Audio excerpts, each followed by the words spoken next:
नमस्कार दोस्तों, आपका स्वागत है ममता हिंदी कहानियाँ चैनल में। अगर आपको हमारी कहानियाँ पसंद आए तो वीडियो को लाइक करें, चैनल को सब्सक्राइब करें और अपने सुझाव कमेंट में जरूर दें। आपके सहयोग से हमारा यह चैनल और भी लोगों तक पहुंच सकेगा। धन्यवाद। चंद्रपुर राज्य के प्रतापी महाराज चंद्रदत्त का इकलौता पुत्र, उनका दुलारा और उनकी समस्त अभिलाषाओं का केंद्र था। महाराज ने उसकी परवरिश में समर्पण की पराकाष्ठा कर दी थी। कुछ वर्षों के बाद जब महारानी पुनः गर्भवती हुई तो राजा की आशा फिर एक पुत्र रत्न की प्राप्ति पर टिकी थी। उनकी संतान की कामना केवल पुत्र तक सीमित थी। पुत्री के प्रति उनका हृदय सदा से उदासीन रहा। 9वां महीना पूरा होते ही प्रसव का समय निकट आ गया, लेकिन तभी महाराज को एक अत्यावश्यक कार्य हेतु दूसरे राज्य की यात्रा करनी पड़ी। प्रस्थान करते समय उन्होंने महारानी से कठोर शब्दों में कहा, यदि मैं लौटने से पहले संतान का जन्म होता है और वह पुत्र हो तो मुझे समाचार भेज देना, परंतु यदि वह पुत्री हो तो उसे जन्म लेते ही समाप्त कर देना। यह कहते हुए राजा अपने काफिले के साथ प्रस्थान कर गए। महाराज के प्रस्थान के 2 दिन बाद ही महारानी ने एक अत्यंत सुंदर कन्या को जन्म दिया। उस नवजात की मोहिनी सूरत ने रानी का हृदय दया और ममता से भर दिया, किंतु राजा के निर्देशों को याद कर रानी असमंजस और दुख के अथाह सागर में डूब गई। उनकी यह पीड़ा उनकी विश्वास पात्र दासी ने तुरंत समझ ली। दासी ने रानी को सांत्वना देते हुए कहा, महारानी व्याकुल न हो, इस बालिका को मैं सबके सामने ये कहकर अपने साथ ले जाऊंगी कि इसे समाप्त करने जा रही हूँ, परंतु वास्तव में मैं इसे अपने घर में पालूंगी। यदि आप समय समय पर कुछ धनराशि या साधन भेज सकेंगी तो यह बच्ची ऐश्वर्य के साथ जीवन जिएगी। यदि ऐसा न हो सके तो मैं जो बन पड़ेगा उसी से इसे बड़ा कर लूंगी। रानी ने आभूषण और धन देकर उस मासूम बालिका को दासी के सुपुर्द कर दिया। महल में यह घोषणा कर दी गई कि बच्ची को समाप्त कर दिया गया है। दूसरी ओर दासी बच्ची को अपने घर ले गई और उसे अपने पुत्र समान स्नेह से पालने लगी। राजा जब अपनी यात्रा से लौटे तो रानी ने उन्हें सूचित किया कि उनके जाने के बाद कन्या का जन्म हुआ था और उनके आदेशानुसार उसे संसार से विदा कर दिया गया। राजा यह सुनकर अत्यंत संतुष्ट हुए। उधर दासी ने समाज के समक्ष यह बता दिया कि बच्ची उसकी अपनी संतान है। वह समय समय पर बच्ची को महल में लाती थी, जहां रानी उसकी देखभाल करती और अपनी ममता का अमृत उसे पिलाती। साथ ही दासी को स्वर्ण और चांदी देकर यह सुनिश्चित करती कि बच्ची का लालन पालन उत्कृष्ट रूप से हो। समय के साथ वह बालिका यौवन की ओर बढ़ने लगी। उसकी दिव्य सौंदर्य और तेजस्विता किसी राजकुमारी से कम नहीं थी। यद्यपि वह राजमहल की दीवारों के बाहर पली बड़ी, परंतु उसके व्यक्तित्व और आकर्षण में राजसी गरिमा की झलक स्पष्ट थी। एक दिन राजा अपनी सेना के साथ नगर की गलियों से गुजर रहे थे। अचानक उसी मार्ग से दाई अपनी पोती राजकुमारी के साथ निकल रही थी। जैसे ही राजा की नजर उस युवती पर पड़ी, उसने उत्सुकता से पूछा, यह कौन है? मंत्री ने उत्तर दिया, महाराज, यह दासी की पोती है। राजा ने युवती के रूप रंग पर गौर करते हुए कहा, यह कन्या मुझे अत्यधिक आकर्षित करती है। तुरंत इसका विवाह प्रस्ताव लेकर इसके घर जाओ। राजा के आदेश का पालन करते हुए मंत्री ने अगले दिन सिपाहियों को साथ लेकर दासी के घर रिश्ता भेजने का साहस किया। दासी की स्थिति पर दृष्टि डालते हुए वह मन ही मन घबराई। हे भगवान, अब क्या होगा? उसने राजा का प्रस्ताव सिरे से नकारते हुए कहा, मैं एक निर्धन स्त्री हूँ। मेरी पोती किसी राजसी परिवार के योग्य नहीं है और न ही यह आपके राज्य के उच्च गौरव के अनुकूल है। कृपया इस विषय को यहीं समाप्त करें और भविष्य में इस पर बात न करें। राजा के आदेश की निंदा करने वाले इस उत्तर ने उसे क्रोधित कर दिया और उसने मंत्री को बार बार दासी के घर भेजने का निर्देश दिया। दासी को प्रलोभन भी दिए गए, धमकियां भी दी गईं, परंतु वह अपने सिद्धांतों से विचलित न हुई। राजा ने अंततः आदेश दिया कि दासी को पकड़कर कारागार में डाल दिया जाए और उसे यातनाएं दी जाए ताकि वह इस विवाह के लिए राजी हो जाए। दासी को जब राजा के सामने लाया गया और उस पर कोड़े बरसाए गए तो उसने दर्द से कराहते हुए राजा से कहा, महाराज, यह युवती आपकी ही पुत्री है। मैंने इसे मारने की बजाय अपने घर में पाला है। राजा को अपनी भूल का एहसास हुआ, लेकिन यह जानकर कि उसकी बेटी जीवित है, वह और भी ज्यादा भड़क उठा। उसने अपने राजकुमार को आदेश दिया, अपनी बहन को जंगल में ले जाकर मार डालो, उसकी आंखें निकाल कर लाओ ताकि मुझे यकीन हो जाए। राजकुमार इस निर्दयी आदेश को सुनकर अत्यधिक व्यथित हो गया। उसे अपनी बहन का वध करना असंभव सा लगा, लेकिन वह यह भी जानता था कि अगर उसने राजा के आदेश का पालन करने से इनकार किया तो राजा न केवल उसे बल्कि उसकी बहन को भी मार डालेगा। विवश होकर राजकुमार अपनी बहन को लेकर जंगल की ओर चल पड़ा। जंगल के घने अंधकार में प्रवेश करते ही राजकुमार के हृदय में बहन के प्रति गहरी ममता उमड़ पड़ी। उसने अपनी बहन से कहा, बहन, मैं तुम्हारे हाथों से कतई प्राण नहीं ले सकता।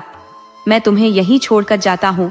तुम्हारा भाग्य जैसे चाहे वैसे तुम्हारा मार्गदर्शन करेगा। राजकुमारी ने गंभीर भाव से उत्तर दिया, भैया, यदि तुम मुझे यहीं छोड़कर जाने का निर्णय ले रहे हो तो मुझे अपनी आंखें ले जाना और मुझे समाप्त कर देना। मैं नहीं चाहती कि मेरे कारण तुम्हारी जान संकट में पड़े। भाई बहन ने जब एक दूसरे को गले लगाया तो उनके अश्रुओं का सैलाब थमने का नाम नहीं ले रहा था। लंबे समय तक समझाने के उपरांत राजकुमार ने किसी प्रकार अपनी बहन को इस कठिन निर्णय के लिए राजी कर लिया। राजकुमारी ने अपने गीले नयन और हृदय में उमड़ते भावनाओं के साथ अंतिम बार अपने भाई की ओर देखा और जंगल की घनी छाया में विलीन हो गई। इसके उपरांत राजकुमार ने वन के कठिन और उबड़ खाबड़ मार्ग पर भटकते हुए एक हिरण का शिकार किया। उसने उस निरीह प्राणी का रक्त एकत्र किया, उसकी आंखें निकाली और इन्हें लेकर राजा के समक्ष उपस्थित हो गया। राजा ने यह देखकर संतोष की सांस ली, यह सोचते हुए कि उसकी आज्ञा का पालन हुआ है और उसकी पुत्री अब जीवित नहीं है। जब रानी तक यह घटना पहुंची तो उसने अपने पुत्र को तुरंत बुलवाया और इस समूची घटना का सत्य जानना चाहा। राजकुमार ने अपने मन की पीड़ा व्यक्त करते हुए उसे वास्तविकता बता दी कि उसकी बहन अभी भी जीवित है। यह सुनकर रानी ने हाथ जोड़कर ईश्वर से प्रार्थना की, हे भगवान, मेरी बेटी की रक्षा करना। इस बीच राजकुमारी ने जंगल के निर्जन वातावरण में अपने जीवन को नए सिरे से ढाल लिया। भूख लगने पर वह वृक्षों से फल तोड़कर खाती और प्यास बुझाने के लिए बहते झरनों का मीठा जल पीती। समय के साथ उसने इस कठिन जीवन को स्वीकार कर लिया और अपने अकेलेपन को सहारा बनाना सीख लिया। एक दिन भाग्य ने उसकी राह को एक नई दिशा दी। उसी वन में पड़ोसी राज्य का राजकुमार अमृतसेन शिकार की तलाश में आया। जब वह जंगल की अनजानी राहों पर भटक रहा था, उसकी दृष्टि अचानक उस राजकुमारी पर पड़ी। राजकुमारी की अप्रतिम सुंदरता ने राजकुमार को मंत्रमुग्ध कर दिया। उसने बिना देर किए राजकुमारी के समक्ष विवाह का प्रस्ताव रख दिया। राजकुमारी ने भी इस प्रस्ताव को हर्षपूर्वक स्वीकार कर लिया। अमृतसेन राजकुमारी को अपने साथ अपने राज्य में लेकर आया। अपने राज्य पहुंचकर उसने राजकुमारी को मंत्री के घर ठहराया और कहा, मंत्री जी, कृपया इस कन्या को अपनी पुत्री मानकर संभालें। मैं कल औपचारिक रूप से इसका हाथ मांगने आऊंगा। मंत्री ने आदरपूर्वक यह जिम्मेदारी स्वीकार कर ली। अगले दिन राजकुमार ने दरबारियों के साथ विवाह का प्रस्ताव मंत्री के घर भिजवाया। इसके 2 दिन पश्चात राजकुमार और राजकुमारी का विवाह राजसी ठाट बाट और धूमधाम के साथ संपन्न हुआ। अमृतसेन अपनी नव विवाहित पत्नी के प्रति इतना प्रेम और समर्पण रखता था कि उसने कभी उसकी अतीत की कहानी जानने का प्रयास नहीं किया। समय का पहिया घूमता रहा और 1 वर्ष बीत गया। एक दिन अमृतसेन ने गंभीर स्वर में अपनी रानी से कहा, अब समय आ गया है कि तुम मुझे अपना सच बताओ। तुम कौन हो और तुम्हारे माता पिता कौन है? राजकुमारी ने अपने बीते हुए अतीत को उजागर करने से कई बार बचने की कोशिश की, परंतु राजा के बार बार आग्रह करने पर उसने आखिरकार सारा सच बता दिया। उसने कहा, मैं चंद्रपुर के महाराज चंद्रदत्त की पुत्री हूँ। मेरे पिता को अपनी बेटियों से इतनी घृणा थी कि उन्होंने मुझे मरवाने का आदेश दिया था, लेकिन किस्मत से मैं बच गई और इस जंगल में अपना जीवन बिता रही थी।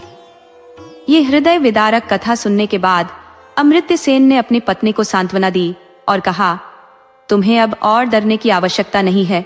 मैं तुम्हें तुम्हारे पिता के महल तक ले चलूंगा। राजकुमारी ने विनम्रता से निवेदन किया, मुझे अपने निर्दयी पिता के समक्ष ले जाने का प्रयास न करें, वह निश्चय ही मेरी हत्या करने का दुस्साहस करेंगे। परंतु अमृत्य सेन ने उसे विश्वास दिलाया, जब तक मैं हूं तुम्हें किसी भी प्रकार का भय नहीं होना चाहिए। राजकुमारी के बार बार मना करने के बावजूद राजा अमृत्य सेन अपने निर्णय पर अड़िग रहा। अंततः यह तय हुआ कि अगले सप्ताह वह अपनी रानी को लेकर उसके माता पिता से भेंट करने जाएगा। चंद्रपुर की यात्रा हेतु राजा अमृत्य सेन ने विस्तृत प्रबंध सुनिश्चित किए। राजकुमारी के साथ एक विशाल सेना और उसके नेतृत्व हेतु एक प्रमुख सेनापति को भेजा गया। यद्यपि राजा स्वयं एक अत्यावश्यक राजकीय दायित्व के कारण महल में रुकने को विवश हुए। उन्होंने सेनापति से स्पष्ट किया कि वह 2 दिवस पश्चात अपनी जिम्मेदारी समाप्त कर मार्ग में काफिले से सम्मिलित होंगे। सेनापति ने राजकुमारी और सैन्य दल के साथ चंद्रपुर की ओर प्रस्थान किया। यात्रा के मध्य एक विश्राम स्थल पर पहुंचने पर सेनापति ने राजकुमारी के लिए भव्य तंबू की व्यवस्था करवाई, किंतु राजकुमारी ने यह देखा कि सेनापति का तंबू उसके तंबू के अत्यंत निकट था। यह देखकर उसने सेनापति को बुलाकर तीव्र स्वर में कहा, तुम यह भूल न करो कि मैं एक राजा की पुत्री और पत्नी हूँ। अपने तंबू को यहाँ से पर्याप्त दूरी पर स्थानांतरित करो। सेनापति ने झुककर उत्तर दिया, महारानी जी, महाराज ने आपकी सुरक्षा का भार मेरे कंधों पर सौंपा है। यदि आपको कोई क्षति पहुंची तो मैं महाराज को क्या मुंह दिखाऊंगा। राजकुमारी ने कठोरता के साथ उसे समझाते हुए कहा, तुम निश्चिंत रहो, मेरी सुरक्षा की चिंता मत करो, किंतु अपना तंबू तुरंत यहाँ से दूर हटाओ। फिर भी सेनापति अपनी बात पर अड़िग रहा। रात्रि के भोजन के उपरांत सभी अपने अपने तंबुओं में विश्राम करने चले गए, परंतु सेनापति का विकृत मन उसके विचारों पर हावी हो चुका था। रात्रि के नीरव सन्नाटे में उसने अपने धृष्ट विचारों को क्रियान्वित करते हुए राजकुमारी के तंबू में प्रवेश किया। लेकिन राजकुमारी, जो पहले ही उसकी मंशा पर सशंकित थी, हल्की सी आहट से जाग गई। जैसे ही उसने सेनापति को अपने तंबू में देखा, उसने दहाड़ते हुए कहा, दोस्त, क्या यह नहीं भान है कि मैं तुम्हारे राजा की धर्मपत्नी हूँ? तुरंत यहाँ से बाहर निकलो। किंतु सेनापति ने उसकी बातों को अनसुना कर अपनी हरकतें जारी रखी। जब राजकुमारी ने समझा कि सेनापति अपने दुर्भावनापूर्ण इरादों से पीछे नहीं हटेगा, तो उसने पास रखा एक भारी फूलदान उठाकर उसके सिर पर पूरी शक्ति से दे मारा। इससे पूर्व कि सेनापति संभल पाता, राजकुमारी अपने तंबू से बाहर निकलकर अंधकार में भाग निकली। भागते हुए उसने देखा कि उसके सामने एक विशाल नदी प्रवाहित हो रही है। उसके मन में न तो कोई और विचार आया, न ही कोई भय शेष रहा। उसने अपने प्राणों की रक्षा हेतु उस उफनती नदी में छलांग लगा दी। नदी की प्रचंड धारा उसे बहाकर मीलों दूर एक अनजाने स्थान पर ले गई। नदी के किनारे 4 मछुआरे मछलियां पकड़ने में व्यस्त थे। उनकी दृष्टि अचानक प्रवाह में बहती राजकुमारी पर पड़ी। उन्होंने तत्परता से उसे बचाने का प्रयास किया और अंततः पानी से बाहर खींच लाए। जब राजकुमारी ने अपने चारों ओर इन मछुआरों को देखा, तो उसका हृदय भय और संशय से भर उठा। वह सोचने लगी, मैं दुष्ट सेनापति के चंगुल से बचकर भागी थी, परंतु अब इन अजनबी मछुआरों के बीच आ फंसी हूं। चारों भाई आपस में वाद विवाद करने लगे। हर कोई इस बात का दावा कर रहा था कि यह कन्या मेरी है। अंततः उन्होंने निर्णय लिया कि इस विषय को अपने पिता के समक्ष प्रस्तुत करेंगे और जो भी उनका निर्णय होगा उसका पालन करेंगे। वे राजकुमारी को अपने पिता के समक्ष ले गए। उनके पिता सत्यनिष्ठ और विवेकशील व्यक्ति थे। उन्होंने राजकुमारी को देखते ही भांप लिया कि वह राज परिवार से ताल्लुक रखती है और उनके किसी भी पुत्र के लिए उपयुक्त नहीं है। उन्होंने अपने पुत्रों से कहा, मेरे प्रिय पुत्रों, तुम 4 भाई हो और तुम्हारी कोई बहन नहीं है। इस कन्या को अपनी बहन मानकर उसकी सुरक्षा का दायित्व लो। यह न केवल तुम्हारे जीवन को दिशा देगी, बल्कि इसे नई परिभाषा भी देगी। पिता के इन शब्दों ने चारों भाइयों को सोचने पर विवश कर दिया और उन्होंने सर्वसम्मति से उसे अपनी बहन के रूप में स्वीकार कर लिया। तत्पश्चात उसकी देखभाल और सम्मान उनके जीवन का सर्वोपरि उद्देश्य बन गया। दूसरी ओर जब राजा अमृत्य सेन अगले दिन अपने काफिले के साथ सेनापति के शिविर पहुंचे, तो उन्होंने पाया कि उनकी पत्नी वहां नहीं थी। क्रोध और चिंता से भरकर उन्होंने सेनापति से गंभीरता से पूछा, मेरी रानी कहाँ है? सेनापति ने उत्तर दिया, महाराज, रानी जी एक रहस्यमयी तांत्रिक निकली। उन्होंने मुझसे रात को उल्लू की आंखें, बिल्ली का रक्त और गिरगिट की पूंछ मंगवाई थी। पूरी रात उनके तंबू से विचित्र ध्वनियां आती रही, लेकिन सुबह जब हमने तंबू की तलाशी ली तो वे गायब थी। राजा ने यह सुनकर विस्मय और अविश्वास से सेनापति को घूरा। उन्हें सेनापति की बातों पर संदेह हुआ, परंतु ठोस प्रमाण के अभाव में वह कुछ कहने या करने में असमर्थ रहे। उन्होंने अपने भीतर की पीड़ा को दबाते हुए कहा, अभी हम अपनी यात्रा जारी रखेंगे और चंद्रपुर राज्य पहुंचकर ही किसी निष्कर्ष पर पहुंचा जाएगा। अमृत्य सेन के हृदय में विचारों का ज्वार उमड़ रहा था। उन्होंने दृढ़ निश्चय किया, चंद्रपुर पहुंचकर मैं अपने निर्दयी ससुर से अवश्य पूछूंगा कि उन्होंने अपनी पुत्री के साथ ऐसा क्रूर व्यवहार क्यों किया। उन्हीं की क्रूरता और अमानवीयता ने उनकी बेटी को जंगलों में भटकने और तंत्र मंत्र की राह पर चलने के लिए विवश किया। मैं अवश्य जानूंगा कि उन्हें अपनी बेटियों से इतना वैमनस्य क्यों है। राजा चंद्रदत्त, जो अब अपने किए गए अन्यायों की स्मृतियों में डूबा हुआ था, अपनी पुत्री की व्यथा कथा सुनकर और अधिक व्याकुल हो उठा। दूसरी ओर राजकुमारी के भाई ने यह सुनते ही बेचैनी में कहा, यह तो मेरी बहन की ही गाथा प्रतीत होती है। उसकी आतुरता ने उसे विचलित कर दिया और उसने उतावलेपन में एक थैली उसकी ओर फेंकते हुए कहा, लड़की, कृपया अपनी कहानी को आगे बढ़ाओ, इसे अधूरा मत छोड़ो। राजकुमारी ने अपनी व्यथा को पुनः शब्दों में बुनते हुए कहा, जंगल में भटकते दिनों की त्रासदी के पश्चात एक दिन एक राजकुमार से उसकी भेंट हुई। राजकुमार उसके सौंदर्य और मासूमियत पर ऐसा मोहित हुआ कि उसे अपने साथ महल ले गया और उससे विवाह कर लिया। राजकुमारी के पति राजा अमृत्य सेन ने भी यह कथा सुनते हुए गहरी जिज्ञासा से कहा, यह तो मेरी ही कहानी जैसी लगती है। अपनी उत्सुकता में उन्होंने भी हीरों और जवाहरात की थैली उसकी ओर बढ़ाई और कहा, कृपया इसे आगे सुनाओ, मैं इस कथा का अंत जानना चाहता हूँ। तब राजकुमारी ने कहना आरंभ किया, विवाह के उपरांत राजा अपनी पत्नी को अपने पिता से मिलवाने के लिए आतुर हुआ। उसने सेनापति को आदेश दिया कि वह रानी को एक सैन्य दल के साथ सुरक्षित लेकर चले। राजा स्वयं यात्रा के मार्ग में उनसे जुड़ने वाला था, लेकिन यात्रा के मध्य पड़ाव में जब रात का सन्नाटा गहराया, सेनापति के भीतर की कुटिलता जाग उठी। उसने रानी के तंबू में अतिक्रमण करते हुए नीचता का प्रयास किया। राजा अमृतसेन यह सुनते ही क्रोध से भर उठे। वहीं राजकुमारी ने आगे कहा, उस संकट की घड़ी में वह लड़की अपनी जान जोखिम में डालकर किसी तरह वहां से भाग निकली। यह सुनते ही सेनापति का चेहरा पीला पड़ गया। वह उठ खड़ा हुआ और बुदबुदाते हुए बोला, महाराज, मुझे एक अत्यावश्यक कार्य से बाहर जाना होगा। लेकिन राजा अमृत्य सेन उसकी कुटिल चालाकी को ताड़ चुके थे। उन्होंने गरजते हुए कहा, सेनापति, तुम कहीं नहीं जाओगे। जब तक यह कहानी समाप्त नहीं होती यहीं रहो। यदि तुमने कोई और छल करने की चेष्टा की तो तुम्हारी गर्दन धड़ से अलग कर दी जाएगी। भयभीत सेनापति वहीं ठिठक कर बैठ गया। राजकुमारी ने अपनी कहानी को आगे बढ़ाते हुए बताया, उसी रात वह लड़की नदी की तेज धार में कूद पड़ी। जलधारा के साथ बहते हुए 4 मछुआरों ने उसे बचाया और उसे अपनी बहन के रूप में अपनाया। ये सुनते ही चारों मछुआरे भाई अवाक रह गए। उन्हें एहसास हुआ कि यह तो उन्हीं की कहानी है। मौन ने वहां की हवा को भारी कर दिया। फिर राजकुमारी ने कहा, इसके बाद वह लड़की एक राजा के दरबार में अपनी गाथा सुनाने लगी। यह सुनते ही राजा चंद्रदत्त की आंखें छलछला उठी। वह गहरे पश्चाताप में डूब गए।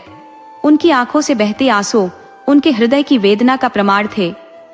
राजकुमारी ने उस क्षण अपने चेहरे से घूंघट हटा दिया। राजा अमृतसेन ने तुरंत अपनी पत्नी को पहचान लिया। वहीं राजा चंद्रदत्त ने भी यह सत्य स्वीकार किया कि वह लड़की उनकी खोई हुई पुत्री थी। एक पिता ने अपनी बिछड़ी हुई संतान को पाया और एक पति ने अपनी खोई हुई पत्नी को। राजा अमृत्य सेन ने तत्काल सेनापति को गिरफ्तार करने और उसे मृत्युदंड देने का आदेश दिया। राजा चंद्रदत्त ने अपनी पूर्व कठोरता और निर्दयता के लिए अपनी बेटी और दामाद से क्षमा याचना की। अंततः सभी ने एक दूसरे को अपनाते हुए जीवन में नए सिरे से शुरुआत की। राजा ने अपनी पुत्री को ससम्मान विदा किया और राजकुमारी के साथ साथ पूरा राज्य एक सुखमय जीवन जीने लगा।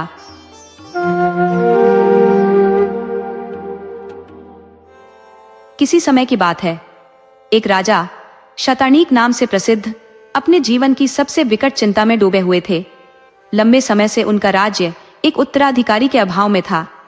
समय जैसे ठहर गया था और राजा के हृदय में एक गहरी व्याकुलता व्याप गई थी।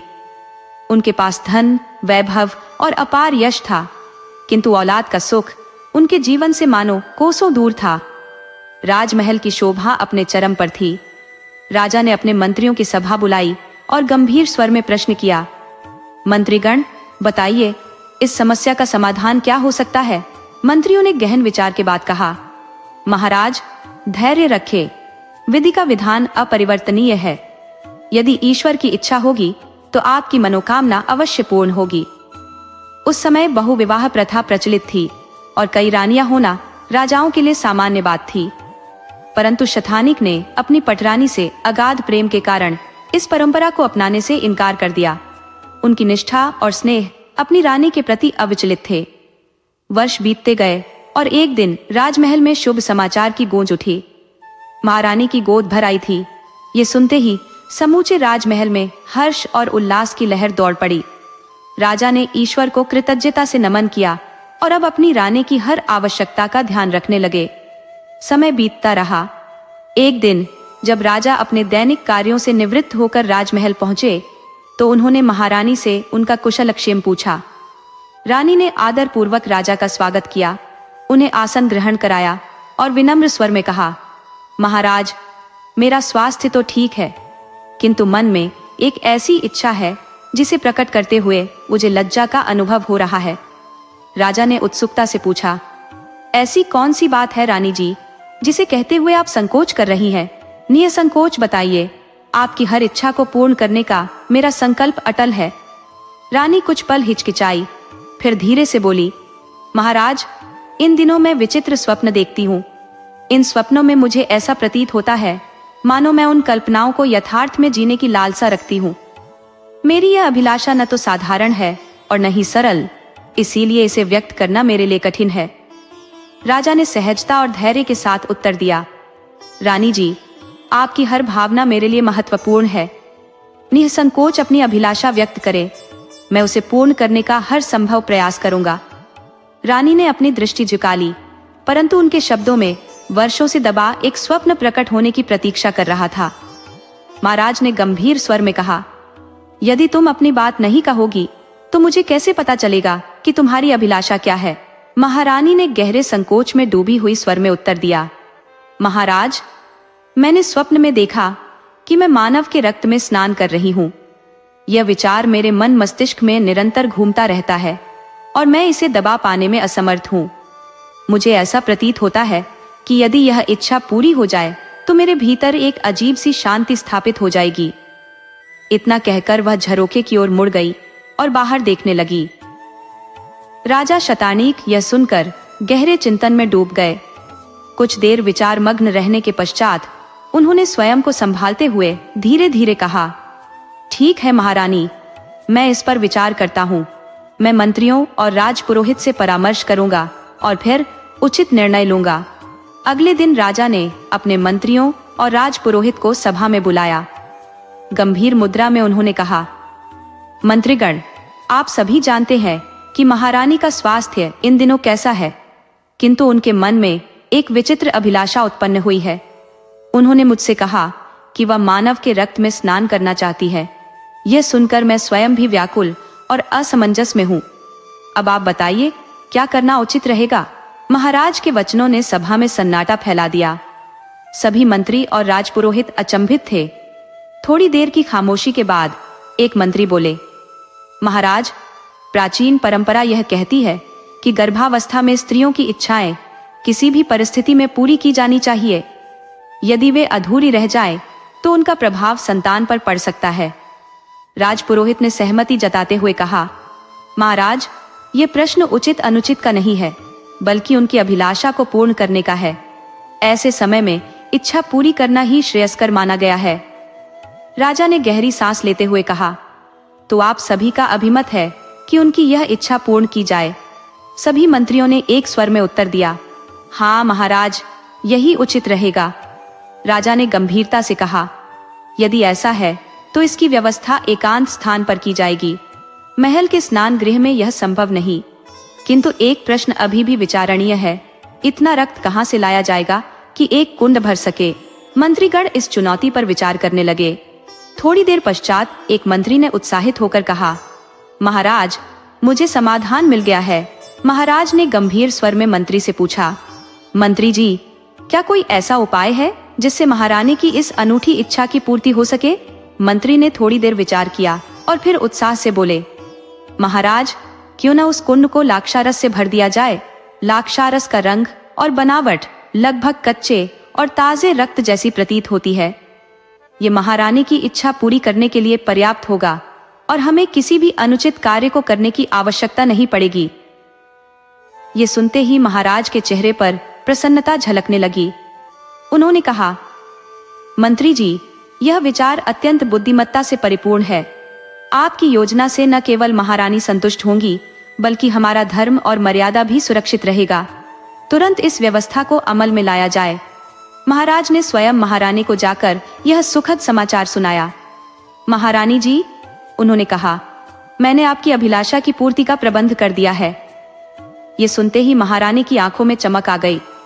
उन्होंने विस्मय और प्रसन्नता के साथ पूछा, क्या सच महाराज, मेरी इच्छा पूरी होगी?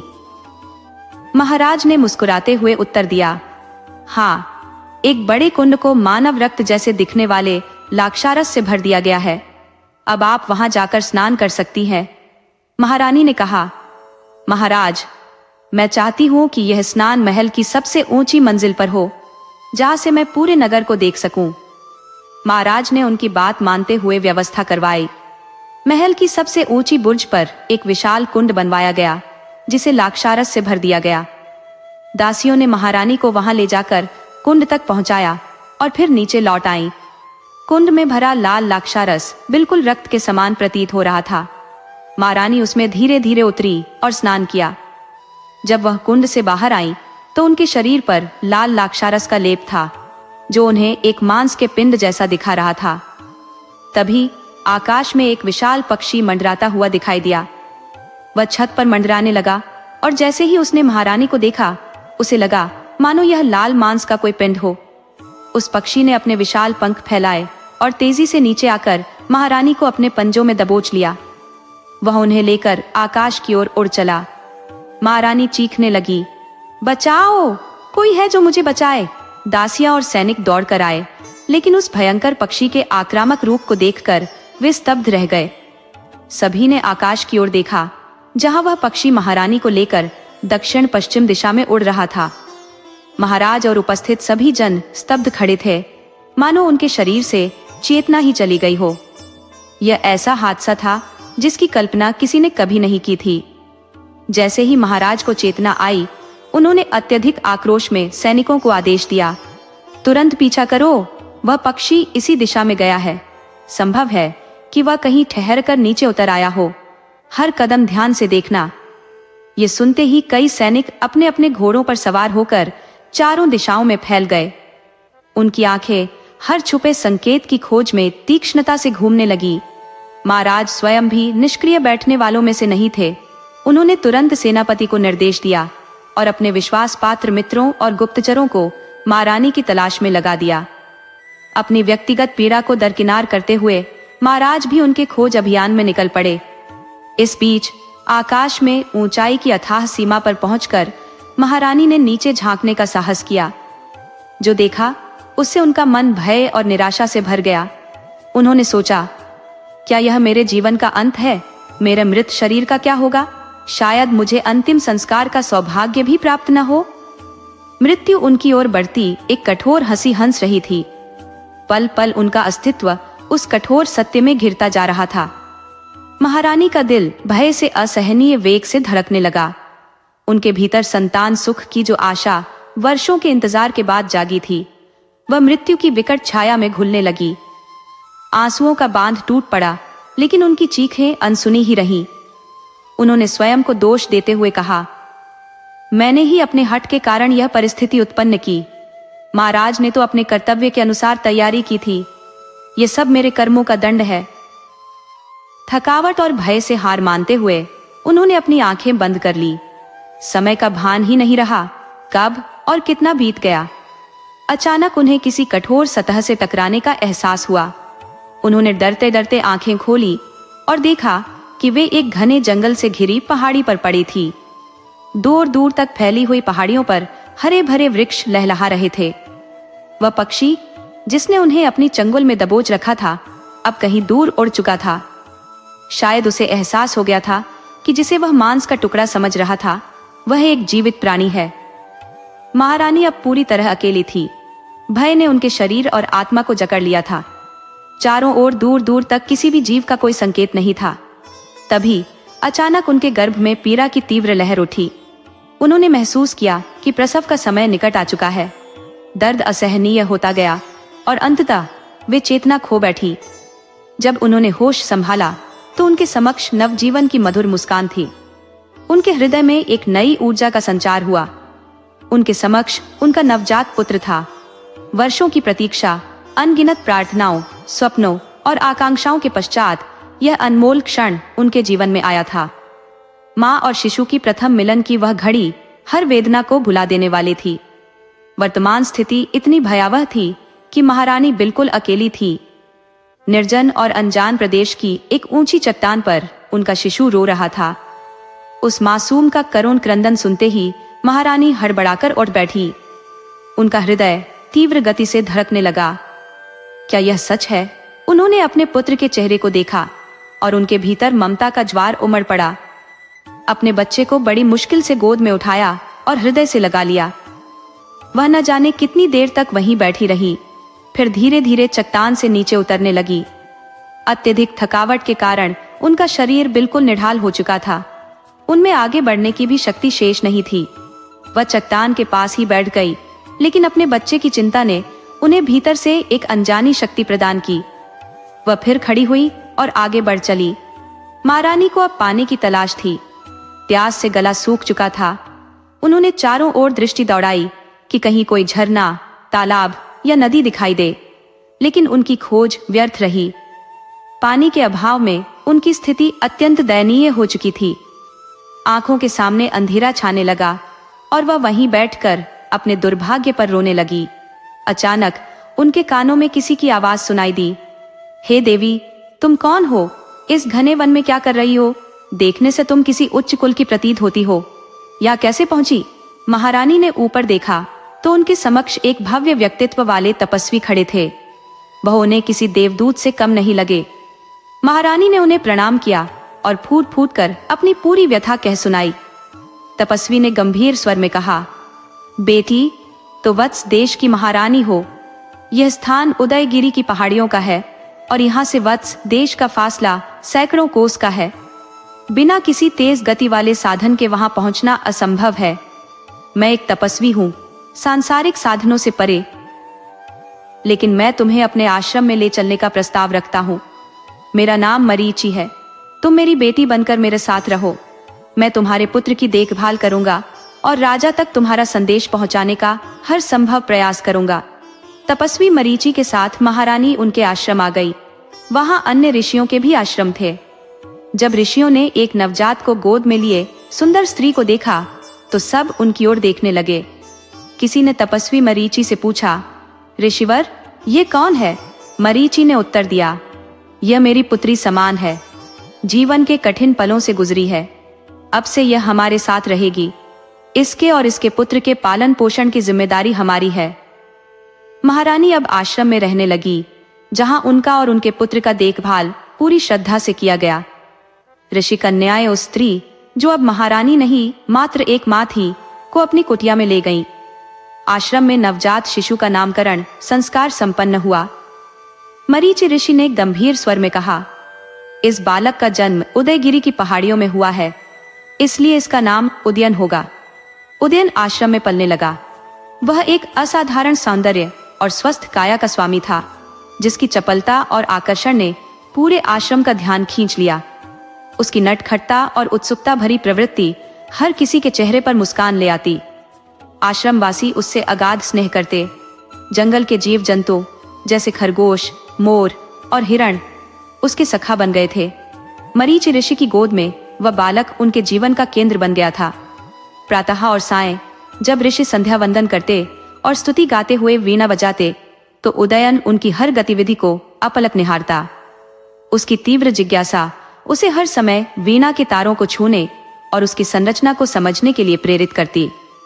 एक दिन जब मरीचि ऋषि स्नान करके पूजा की तैयारी कर रहे थे, तभी वीणा की सुरमयी ध्वनि ने उनका ध्यान खींचा। उन्होंने देखा कि छोटा सा उदयन उनकी मुद्रा में बैठा वीणा पर मधुर धुन छेड़ रहा था। इतने छोटे बालक में ऐसी अनोखी लगन और संगीत के प्रति अद्भुत रुचि देखकर ऋषि का हृदय गर्व से भर गया। उसी दिन से उन्होंने उदयन को वीणा वादन सिखाने का संकल्प लिया। 5 वर्ष की अल्पायु में ही उदयन बुद्धिमत्ता और कौशल का अद्वितीय उदाहरण बन चुका था। वह ऋषि कुमारों के साथ दूर दूर तक खेलने जाया करता। इसी बीच एक दिन पास के जंगल में एक शिकार की घटना घटी। महाराष्ट्र के राजा अपने सैनिकों के साथ शिकार के लिए जंगल में प्रविष्ट हुए। हिरणों का एक झुंड उनकी दृष्टि में आया। राजा ने धनुष पर तीर चढ़ाया और निशाना साधा, लेकिन तीर लक्ष्य को भेदने में विफल रहा। हिरण झुंड से अलग होकर जंगल की गहराइयों में भागने लगा। राजा ने अपने घोड़े को तेज दौड़ाते हुए उसका पीछा किया। घंटों तक हिरण के पीछे दौड़ते दौड़ते राजा अपने साथियों से बिछड़ गए और जंगल के भीतर भटक गए। अंततः उन्होंने झाड़ियों के पीछे हिरण को देखा। उनके भीतर फिर से जोश उमड़ा। उन्होंने तीर चलाया, परंतु वह फिर चूक गया। तभी उन्होंने देखा कि एक छोटा बालक हिरण के गले में बाहें डाले उनकी ओर गुस्से से देख रहा था। उस बालक ने कड़क आवाज में राजा से पूछा, तुम इसे मारना क्यों चाहते हो? बालक की निर्भीकता और दृढ़ता ने राजा को अवाक कर दिया। उसकी बाल सुलभ निर्भयता के समक्ष राजा के शब्द मानोक हो गए। वह केवल आश्चर्य से उस घने जंगल में खड़े उस सुंदर बालक को देखता रह गया। राजा ने धीमे स्वर में कहा, मैं तो शिकार करने आया हूं। बालक ने अपनी भ्रिकुटी चढ़ाते हुए प्रतिवाद किया, निर्दोष प्राणियों का संहार करते हो और तुम्हें तनिक भी लज्जा नहीं आती? उसका क्रोध अब भी थमा नहीं था। राजा ने मुस्कुराते हुए उत्तर दिया, राजा का कार्य ही तो शिकार खेलना है, लेकिन तुम इतने क्रोधित क्यों हो? खैर, यदि तुम्हें यह अनुचित लगता है तो मैं अब शिकार नहीं करूंगा। देखो, मैं अभी इस हिरण को मुक्त करता हूं। ये कहते हुए उन्होंने धनुष और बाण उतारकर कंधे पर टांग लिए। राजा ने घुटनों के बल झुकते हुए बड़े स्नेहपूर्वक पूछा, बालक, तुम कौन हो और इस घने जंगल में अकेले क्या कर रहे हो? बच्चे ने संयमित स्वर में कहा, मैं आश्रम में ऋषिवर के संग रहता हूं। राजा ने आश्चर्यचकित होकर कहा, तुम ऋषिवर के आश्रम में रहते हो, परंतु तुम उनके पुत्र तो प्रतीत नहीं होते। थके हुए राजा ने गहरी सांस लेते हुए कहा, मैं रास्ता भटक गया हूं और मुझे अत्यधिक प्यास लगी है। क्या तुम मुझे जल पिला सकते हो? बालक की अलौकिक छवि ने राजा को सम्मोहित कर दिया था। उसकी मोहकता जैसे किसी अदृश्य डोर से राजा को अपनी ओर खींच रही थी। न जाने क्यों उस बच्चे के प्रति उनका हृदय आकृष्ट हो गया था। उनके मन में विचार आया, यदि आज मेरा पुत्र जीवित होता तो शायद वह भी ऐसा ही होता। ये सोचकर उनका हृदय विषाद से भर गया। बालक ने तुरंत कहा, क्यों नहीं मिलेगा, आप मेरे साथ आइए। वह राजा को अपने साथ आश्रम में ले गया। वहां पहुंचकर उसने ऋषि मरीचि को प्रणाम किया और राजा को बैठने का संकेत दिया। ऋषि ने स्नेहपूर्वक उनका स्वागत किया और थके हुए राजा को जल पिलाया। इसके पश्चात ऋषि ने परिचय पूछा। राजा ने कहा, मैं वत्स देश का राजा स्थानिक हूँ, यह शिकार खेलने आया था। राजा का परिचय सुनते ही ऋषि चौंक गए। उन्होंने गंभीर स्वर में कहा, क्या आप वही स्थानिक है जिनकी रानी 5 वर्ष पूर्व एक विशाल पक्षी द्वारा उठा ली गई थी? ये सुनते ही राजा का हृदय झकझोर उठा। उन्होंने भावुक होकर पूछा, हाँ, लेकिन आप यह सब कैसे जानते हैं? ऋषि ने मुस्कुराते हुए कहा, 5 वर्ष पूर्व इसी जंगल में उस रानी ने एक पुत्र को जन्म दिया था। यह बालक वही है। ऋषि ने बालक की ओर संकेत करते हुए कहा, यही तो वह बालक है। मैंने इसका नाम उदयन रखा है। राजा के आश्चर्य का ठिकाना न रहा। उन्होंने कहा, क्या यह सच है? ऋषि ने शांतिपूर्वक उत्तर दिया, हाँ महारानी, अब भी मेरे आश्रम में सुरक्षित है। इतना कहते ही उन्होंने महारानी को बुलवाया। महारानी ने जब राजा को देखा तो उनकी आंखों से अश्रुधारा बह निकली। उनकी प्रसन्नता का कोई मोल नहीं था। वे कांपते हुए राजा के समीप पहुंची और अश्रुपूर्ण आंखों से उनके समक्ष खड़ी हो गई। राजा ने ऋषि के चरणों में झुककर कृतज्ञता प्रकट की। उन्होंने कहा, ऋषिवर, आपने हमारे जीवन में जो आनंद भर दिया है उसके लिए हम सदा आपके ऋणी रहेंगे। यदि आपने इन्हें अपने स्नेह और संरक्षण में न लिया होता तो न जाने हमारा परिवार कहाँ होता। पूरे आश्रम में यह संवाद आग की भांति फैल गया कि महाराज पधारे हैं। यह समाचार सुनकर समस्त आश्रमवासी उल्लासित हो उठे। महाराज को आदर पूर्वक निवेदन किया गया, आज आप हमारे आतिथ्य को स्वीकार कीजिए। ऋषियों ने कहा, हम महारानी और राजकुमार को आपके साथ ससम्मान विदा करेंगे। महारानी मेरी पुत्री समान है और मैं उन्हें उसी सम्मान से विदा करूंगा। अगले दिन प्रातःकाल सभी निकटवर्ती आश्रमों के ऋषि, उनकी पत्नियां और अन्य विद्वत जन एकत्र हुए।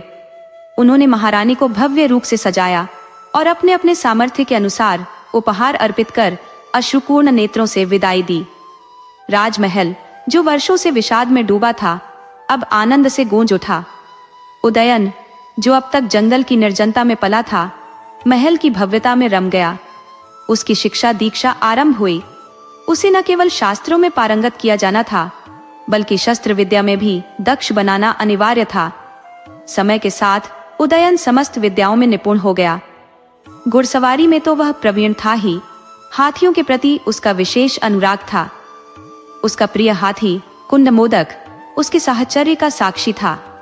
शास्त्रों की विद्या में उसका ऐसा प्रभुत्व था कि उसकी वीणा वादन की ख्याति दूर दूर तक फैल चुकी थी। साथ ही उसके अनुपम रूप और व्यक्तित्व की चर्चा भी सुगंध की भांति चारों ओर फैल चुकी थी। पड़ोसी राज्यों के राजा उसकी प्रशंसा सुनकर अपनी पुत्रियों के विवाह हेतु आतुर थे। उदयन के हृदय में अपने कुल के गौरव का प्रबल जागरण हो चुका था। ये गौरव धीरे धीरे अभिमान का रूप लेने लगा और यह अहंकार अदृश्य रूप से उसके जीवन में बड़ी आपदाओं की नींव रख रहा था। दूर स्थित वंती नगरी का राजा चंद्रप्रभु अपनी वीरता और विशाल सेना के लिए प्रख्यात था। उसकी क्रूरता और उग्र स्वभाव के कारण उसे महासंघ कहा जाता था। उनकी पत्नी महारानी अंगारवती और पुत्री वासव दत्ता अपनी अतुलनीय सुंदरता के लिए विख्यात थी। एक दिन महारानी अंगारवती महल के आंगन में चिंतनरत थी, तभी कुल पुरोहित ने प्रवेश किया। महारानी ने सादर उनका अभिवादन करते हुए कहा, पुरोहित जी, क्या हमारी पुत्री के लिए कोई योग्य वर मिला? पुरोहित ने उत्तर दिया, महारानी, राजकुमार उदयन जैसा योग्य वर वासव दत्ता के लिए कोई और नहीं हो सकता। उनके अनुपम रूप और साहस का सामना करना किसी भी अन्य राजकुमार के लिए संभव नहीं है। महारानी जी ने कहा, उसके समान तो केवल उड्डयन ही है। ये सुनकर राजपुरोहित ने उदयन के गुणों का ऐसा वर्णन आरंभ किया कि महारानी मुस्कुराते हुए उनकी बातें सुन रही थी। वहीं पास खड़ी वासव दत्ता उनके इन शब्दों को अपने मन की गहराइयों में बसाती चली गई। उदयन की छवि उसके हृदय में स्थायी हो गई और कल्पनाओं की रंगीन दुनिया में वह खोती चली गई। दिन भर वह उसकी छवि मन में गढ़ती और फिर उसे स्वयं ही मिटा देती। एक दिन महाराज ने कुल पुरोहित से पूछा, हमारी बेटी के लिए योग्य वर कौन हो सकता है? तब राज पुरोहित ने बिना किसी संशय के उदयन का नाम लिया। इधर वासव दत्ता मन ही मन उदयन से प्रेम करने लगी। उसकी भावनाएं कभी उसे मुस्कुराहट का कारण देती तो कभी उसे उदासी के गहरे सागर में धकेल देती। एक दिन उसकी माता महारानी अंगारवती उसे अचानक खोए हुए देख पास आ खड़ी हुई। वासव दत्ता को कुछ भी पता नहीं चला। महारानी ने कहा, बेटी, इन ख्यालों में खोई हुई हो?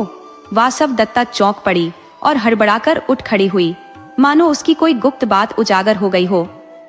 महारानी ने स्नेहपूर्वक उसे पुचकारते हुए कहा, कल कुल पुरोहित ने उदयन का जो वर्णन किया वह मेरे मन में गहराई तक बस गया है। मैंने निर्णय लिया है कि उनके पास रिश्ते का प्रस्ताव भेजा जाएगा। तुम्हारा क्या कहना है? वासव दत्ता के चेहरे पर शर्म का रंग बिखर गया। महारानी को अपनी पुत्री की भावनाओं का उत्तर मिल चुका था। उन्होंने वासव दत्ता के सिर पर स्नेह से हाथ फेरा और खड़ी हो गईं। महाराज से चर्चा के बाद राज पुरोहित को विवाह प्रस्ताव लेकर उदयन के पास भेजने की तैयारी शुरू कर दी गई। महारानी अंगारवती अत्यधिक प्रसन्न थी, क्योंकि उन्हें यह आभास हो गया था कि उनकी बेटी भी यही चाहती थी।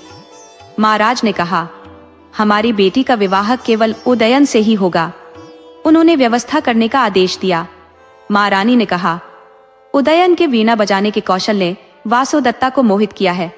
वह भी वीणा बजाने की शौकीन है। इसी समानता ने उसे उदयन के प्रति आकर्षित किया है। इस शुभ प्रस्ताव के साथ महाराज ने राजपुरोहित को बहुमूल्य उपहारों और सैनिकों के साथ भेजा। चंद्रप्रभ का हर्ष अपरिमेय था। उनके महल में आनंद और उल्लास का वातावरण छा गया। उनकी पुत्री वासवदत्ता तो उन्हें अत्यधिक प्रिय थी ही, और अब उनकी राजनीतिक महत्वाकांक्षा भी साकार होने जा रही थी। उनके देश की शक्ति और प्रभाव बढ़ने की संभावनाएं प्रबल हो गई थी। ये विचार मन में आते ही वासवदत्ता के चेहरे पर खुशी की एक चमक आ गई। वह अपने भवन में अपनी सखियों के साथ बैठी हुई थी। सखियां उससे तरह तरह की बातें कर रही थी, परंतु वह उनकी बातों का कोई उत्तर न देकर केवल मुस्कान से उन्हें टाल रही थी। उसका मन कहीं और था, भविष्य के स्वप्नों की रंगीन दुनिया में खोया हुआ। उधर राजा सतीश ने यह देखा कि उदयन ने राजकाज के सभी कार्यों में निपुणता प्राप्त कर ली है और उसकी शिक्षा भी पूर्ण हो चुकी है। इस पर उन्होंने अपने राज्य का भार उदयन को सौंप दिया। इस प्रकार वह समय का शासक बन गया। पांडव वंश की 26वीं पीढ़ी में जन्म लेने का गौरव उसके व्यक्तित्व का हिस्सा बन गया था। इस महानता का गर्व धीरे धीरे अभिमान में बदलने लगा। आसपास के राज्यों के कई राजाओं ने अपनी पुत्रियों के विवाह का प्रस्ताव भेजा, परंतु उदयन ने उन सभी प्रस्तावों को ठुकरा दिया। उसने कहा, पांडव वंश की 26वीं पीढ़ी में जन्मा राजा कैसे किसी तुच्छ कुल के साथ वैवाहिक संबंध स्थापित कर सकता है। इस अभिमान पूर्ण व्यवहार से उसने न केवल अनेक राजाओं का अपमान किया, बल्कि उनके मन में भी असंतोष भर दिया। एक दिन उसके महल में पहरेदार ने आकर सूचना दी, महाराज, उज्जैन से राजपुरोहित जी पधारे हैं और आपसे भेंट करना चाहते हैं। उदयन ने आदेश दिया, उन्हें दरबार में लाओ। कुछ ही क्षणों में राजपुरोहित दरबार में उपस्थित हुए। उदयन ने उनका अभिवादन किया और आदर पूर्वक आसन ग्रहण करने का संकेत दिया। उदयन ने पूछा, कहिए राजपुरोहित जी, इस यात्रा का उद्देश्य क्या है? राजपुरोहित ने एक संकेत किया और उनके साथ आए दासों ने बहुमूल्य उपहार प्रस्तुत किए। उदयन ने उन उपहारों की ओर देखते हुए कहा, यह सब क्या है, बताइए। राजपुरोहित ने उत्तर दिया, महाराज, मैं अवंती राज्य का राजपुरोहित हूँ और आपकी महानता को प्रणाम करता हूँ। मैं यहाँ एक प्रस्ताव लेकर आया हूँ। अवंती देश की राजकुमारी वासवदत्ता के साथ आपका विवाह करवाने का प्रस्ताव लेकर उपस्थित हुआ हूँ। यह सुनकर उदयन के चेहरे पर गर्व का भाव उभर आया। उसने अपने अभिमान से भरे स्वर में कहा, मैं पांडव वंश की 26वीं पीढ़ी का गौरव हूँ। मेरा कुल इतना ऊंचा है कि मैं किसी तुच्छ वंश के साथ अपना संबंध कैसे स्थापित कर सकता हूँ। राजपुरोहित जी, आप चंद्र प्रभु को सूचित कर दीजिए कि यह प्रस्ताव मेरे लिए स्वीकार्य नहीं है। उनके वंश का स्तर मेरे कुल के योग्य नहीं है। उदयन के इस उत्तर से राजपुरोहित स्तब्ध रह गए। उन्होंने चंद्र प्रभु के क्रोध और उनकी कठोरता का स्मरण करते हुए उदयन को समझाने का प्रयास किया, लेकिन उच्च वंश के अभिमान में डूबे उदयन ने उनकी कोई बात सुनने से इनकार कर दिया। अंततः निराश होकर राजपुरोहित अपना सा मुंह लेकर वापस लौट गए। राजपुरोहित जब उज्जैन लौटे तो भारी मन से राजमहल पहुंचे और महाराज व महारानी के समक्ष प्रस्तुत हुए। महाराज ने अत्यंत उत्साह से उनका स्वागत किया और अधीर होकर बोले, राजपुरोहित जी, शीघ्र बताइए, हम शुभ समाचार सुनने के लिए व्याकुल हैं। राजपुरोहित ने सिर झुका लिया और मौन रहे। उनकी इस चुप्पी को देखकर महाराज चंद्र प्रमोद अधीर हो उठे और कहा, आप कुछ बोल क्यों नहीं रहे? क्या कोई समस्या है? धीरे धीरे राजपुरोहित ने स्वर में गहन विषाद लाते हुए कहा, महाराज, क्षमा करें, लेकिन आपके प्रस्ताव को राजा उदयन ने अस्वीकार कर दिया है। उन्होंने स्पष्ट शब्दों में कहा कि वह पांडवों की 26वीं पीढ़ी में जन्मे होने के गर्व के साथ हमारे तुच्छ वंश से संबंध स्थापित नहीं कर सकते। उनके इन शब्दों ने न केवल प्रस्ताव को ठुकरा दिया बल्कि हमारे वंश का अपमान भी किया। यह सुनते ही महाराज चंद्रप्रमोद का क्रोध चरम पर पहुंच गया। वह सिंहासन से उठ खड़े हुए और दहाड़ते हुए बोले, उसकी यह हिम्मत! उसने हमारे प्रस्ताव को ठुकराया और हमारे कुल की प्रतिष्ठा को चुनौती दी। यह घोर अपमान है। उसने सोते शेर को जगा दिया है। अब उसे इसका परिणाम भुगतना होगा। महाराज ने क्रोध से भरे स्वर में पहरेदारों को आदेश दिया, तुरंत मंत्रिपरिषद और सेनापति को बुलाया जाए। महारानी अंगारवती ने सिर झुकाकर सब सुना, लेकिन उनके मन में वासुदत्ता का मासूम चेहरा बार बार घूम रहा था। समय अत्यधिक मूल्यवान था और हर क्षण उनके लिए चुनौती बनता जा रहा था। अचानक उनके मन में एक युक्ति कौंधी। महारानी ने महाराज को शांत करने का प्रयास किया। विनम्र स्वर में बोली, महाराज, क्रोध से समस्या का समाधान नहीं होगा। क्रोध तो मनुष्य की विवेकशीलता को ही नष्ट कर देता है। कृपया शांत मन से विचार कीजिए। महाराज अब भी आक्रोशित थे। बोले, शांत कैसे हो जाऊं महारानी? उसने हमारे वंश का तिरस्कार किया है। यह असहनीय है। महारानी ने संयमित स्वर में उत्तर दिया, महाराज, विचार कीजिए। राजा उदयन अनुभवहीन और उन्मत्त है। उन्हें सही गलत का ज्ञान नहीं है। ऐसे में क्रोध करना अनुचित है। हमें यथोचित उपाय सोचना होगा। युद्ध समाधान नहीं है। महाराज का गुस्सा थोड़ा शांत हुआ। उन्होंने गहरी सांस लेते हुए कहा, तो फिर क्या सुझाव है महारानी? महारानी के चेहरे पर हल्की मुस्कान आई। उन्होंने साहसपूर्वक कहा, महाराज, हमें युद्ध से बचते हुए उनकी इस धृष्टता का उत्तर उनके ही दर्प को हराकर देना चाहिए। उन्हें नीचा दिखाना ही उचित प्रतिकार होगा। इससे न केवल हमारी प्रतिष्ठा बनी रहेगी बल्कि शत्रु भी हतोत्साहित होगा। महाराज ने विचार मग्न होकर कहा, तुम्हारी बातों में तर्क है। यह उपाय उचित प्रतीत होता है। महारानी ने उत्साह से कहा, महाराज, आपका दीर्घ अनुभव और कुशल कूटनीति ही इस स्थिति को संभाल सकती है। इसे भुनाने का यही उचित समय है। महाराज ने सहमति में सिर हिलाया। उनके चेहरे पर एक नई ऊर्जा झलकने लगी, मानो उन्होंने संघर्ष के इस नए रास्ते को स्वीकार कर लिया हो। उसी समय पहरेदार ने आकर सूचना दी कि मंत्री जी और सेनापति जी उपस्थित हो गए हैं। महाराज ने पहरेदार से कहा, उन्हें अंदर बैठाओ। ये कहकर महाराज सभा कक्ष से उठकर बाहर चले गए और महारानी अंगारवती वासवदत्ता के पास चली गई। वासवदत्ता, जो शुभ समाचार सुनने की प्रतीक्षा कर रही थी, ने सभी के बदले हुए हाव भाव देखे। उसके मन में आशंका ने जन्म लिया। यहाँ खुशी का वातावरण क्यों नहीं है? ऐसा प्रतीत हो रहा था कि सभी कुछ न कुछ छुपाने का प्रयास कर रहे हैं। परंतु वासवदत्ता अंततः समझ गई कि उसके विवाह प्रस्ताव को ठुकरा दिया गया है। इस बात का उसे गहरा आघात लगा। वह अपनी सखियों के साथ अपने कक्ष में जाकर बैठ गई। तभी दासी ने आकर सूचना दी, महारानी जी आपसे मिलने आ रही है। महारानी अंगारवती वासवदत्ता के पास आई और उसके समीप बैठ गई। उन्होंने स्नेहपूर्वक पूछा, बेटी, क्या बात है? तुम इतनी उदास क्यों हो? वासवदत्ता ने धीमे स्वर में कहा, कुछ नहीं माँ, बस यूं ही बैठी हूं। महारानी ने गंभीरता से कहा, मुझे पता है कि तुम्हारे विवाह प्रस्ताव को ठुकरा दिया गया है। इस बात ने तुम्हें दुख पहुंचाया है, लेकिन धैर्य रखो, सब ठीक हो जाएगा। वासवदत्ता मन ही मन सोच रही थी, जो विधि का विधान है वह तो होकर रहेगा, परंतु इस चंचल मन का क्या करूं, जो बार बार उसी के पास दौड़ जाता है। इसी बीच महाराज चंद्रप्रमोद ने सेनापति और मंत्री से कहा, हमने इस स्थिति से निपटने का एक उपाय सोच लिया है। इस कार्य को अत्यधिक चतुराई और सतर्कता से करना होगा। यह इतना गुप्त होना चाहिए कि किसी को कानों कान खबर न लगे। महाराज ने आदेश दिया, अपने गुप्तचरों को सक्रिय करो। हमें उदयन की दिनचर्या की हर पहलू की जानकारी चाहिए। हमें पता लगाओ कि वह किन बातों को प्राथमिकता देता है, किसके लिए कितना समय देता है और किन मुद्दों पर विचार करता है। हर छोटी बड़ी बात का संपूर्ण विवरण चाहिए। सेनापति ने सिर झुकाकर उत्तर दिया, जैसा आप कहें महाराज, मैं तुरंत यह कार्य आरंभ करता हूँ। इसके पश्चात महाराज, मंत्री और सेनापति एक लंबी चर्चा में लीन हो गए। उनकी रणनीति और योजनाएं देर तक चलती रही। अंततः सभा समाप्त हुई। मंत्री और सेनापति अपने अपने स्थान लौट गए और महाराज अपने कक्ष में चले गए। उधर उदयन का दरबार सजा हुआ था। तभी पहरेदार ने आकर सूचना दी, महाराज, कुछ उच्च व्यापारी आपसे मिलने के लिए उपस्थित है। उदयन ने आदेश दिया, उन्हें दरबार में लाओ। व्यापारियों ने दरबार में प्रवेश किया। उनमें से एक ने विनम्रता से कहा, महाराज, हम बहुत दूर देश से आपकी कीर्ति सुनकर आए हैं।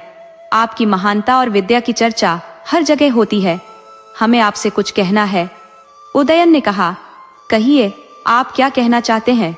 व्यापारी ने कहा, महाराज, हम हाथियों के व्यापार में संलग्न हैं, परंतु इस बार हमने एक ऐसे अद्भुत हाथी के बारे में सुना है जिसकी प्रशंसा शब्दों से परे है। हम उसकी विशेषता और दुर्लभता के बारे में आपको बताना चाहते हैं।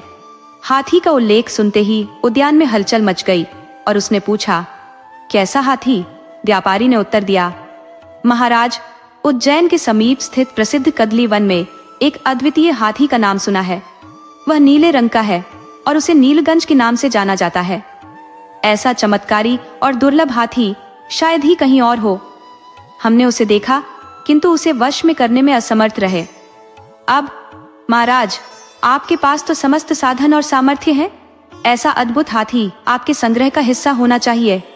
उदयन ने गंभीरता से कहा, अच्छा, देखेंगे। व्यापारी ने कुछ और समय वार्तालाप में बिताया और अंततः राजा से आज्ञा लेकर वहां से प्रस्थान किया।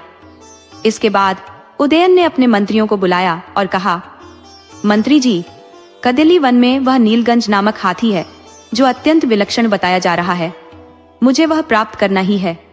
आप जानते हैं कि मुझे उत्कृष्ट और दुर्लभ हाथियों को एकत्र करने का शौक है, अतः यह हाथी मेरी शान बढ़ाएगा।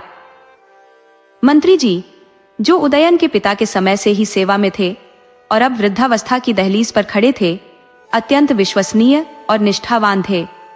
उन्होंने आदर पूर्वक कहा, महाराज, इस पर विचार करना आवश्यक है।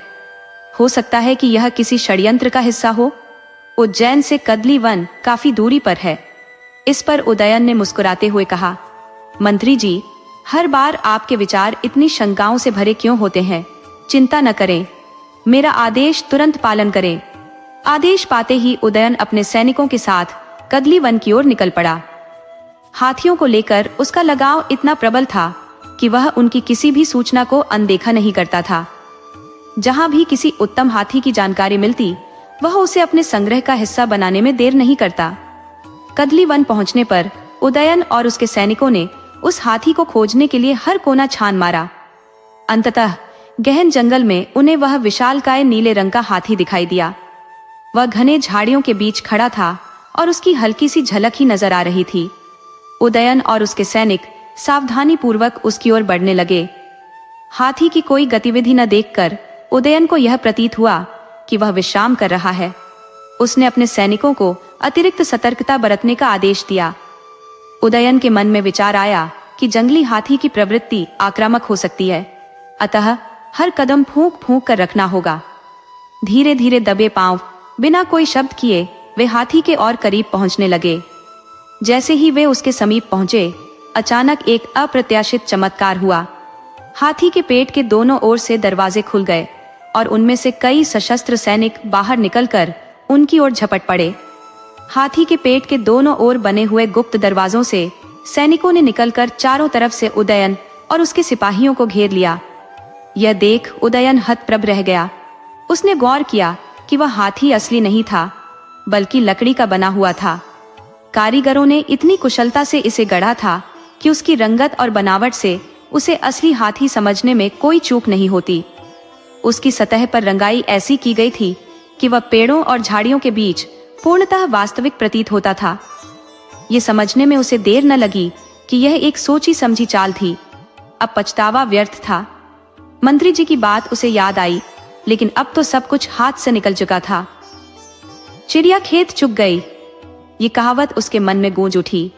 उसने तुरंत अपनी तलवार खींची और अपने सैनिकों को सावधान किया। सावधान रहो, यह एक षड्यंत्र है। लेकिन तब तक बहुत देर हो चुकी थी। हाथी के भीतर छिपे सैनिकों ने तेजी से हमला बोल दिया। उदयन के सैनिक संख्या में कम थे, जबकि दुश्मन अधिक और पूरी तरह से तैयार थे। दूसरी ओर उदयन और उसके सैनिक इस अचानक हुए हमले के लिए तैयार नहीं थे। भीषण संघर्ष हुआ। लड़ाई लंबे समय तक चली, लेकिन अंततः उदयन के कुछ सैनिक वीर गति को प्राप्त हुए और बाकी इधर उधर भागने लगे। उदयन अकेला रह गया। शत्रुओं ने उसे चारों ओर से घेर लिया और बंदी बना लिया। उदयन को गिरफ्तार करके राजा चंद्रप्रभा के समक्ष प्रस्तुत किया गया। चंद्रप्रभा ने जैसे ही उदयन को देखा, उसने जोरदार ठहाका लगाया और ताली बजाते हुए व्यंग्य भरे स्वर में कहा, स्वागत है महाराज उदयन, आपकी पधारने की कृपा से हमारा यह दरबार धन्य हो गया। कैसा लग रहा है? पांडवों की 26वीं पीढ़ी के वंशज को आपके सम्मान में हमें बहुत परिश्रम करना पड़ा। पहले तो मैं युद्ध नहीं करना चाहता था, लेकिन फिर मैंने योजना बदल दी। देखिए, आपके शौक के लिए हमने कितनी मेहनत की। आपके लिए यह नकली हाथी बनवाया गया। मेरे गुप्तचरों ने आपकी सेना में मौजूद हमारे लोगों से आपका हर शौक मालूम किया और फिर सौदागर के भेष में मेरे गुप्तचर आपके दरबार में पहुंचे। उनके छल कपट के कारण आप इस कदली वन तक आ गए। अब देखिए, हमारी योजना सफल रही और आप हमारे जाल में फंस ही गए। लकड़ी के हाथी को गुप्त रूप से एक दांव का स्वरूप दिया गया था, जिसमें भीतर सैनिकों को छुपाकर तैयार किया गया। योजना स्पष्ट थी। जैसे ही आप उसे पकड़ने आएंगे, ये सैनिक अचानक आप पर हमला करेंगे, और यही हुआ। मेरी चतुराई सफल हुई। उदयन ने क्रोध में कहा, धोखे से किसी की वीरता को बंधन में डालने से उसकी शौर्यता कम नहीं हो जाती। आपने छल पूर्वक मुझे कैद किया है। यदि आप में वास्तविक साहस होता तो आप मुझसे आमने सामने युद्ध करते। ये कायरों का काम है।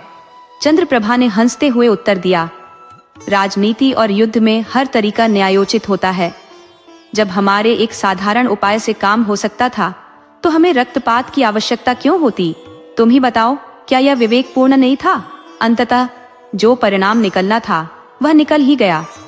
व्यर्थ की हिंसा से हमें क्या लाभ? उसकी आवाज में व्यंग्य और विजय का मेल था। चंद्रप्रभा की प्रसन्नता असीम थी।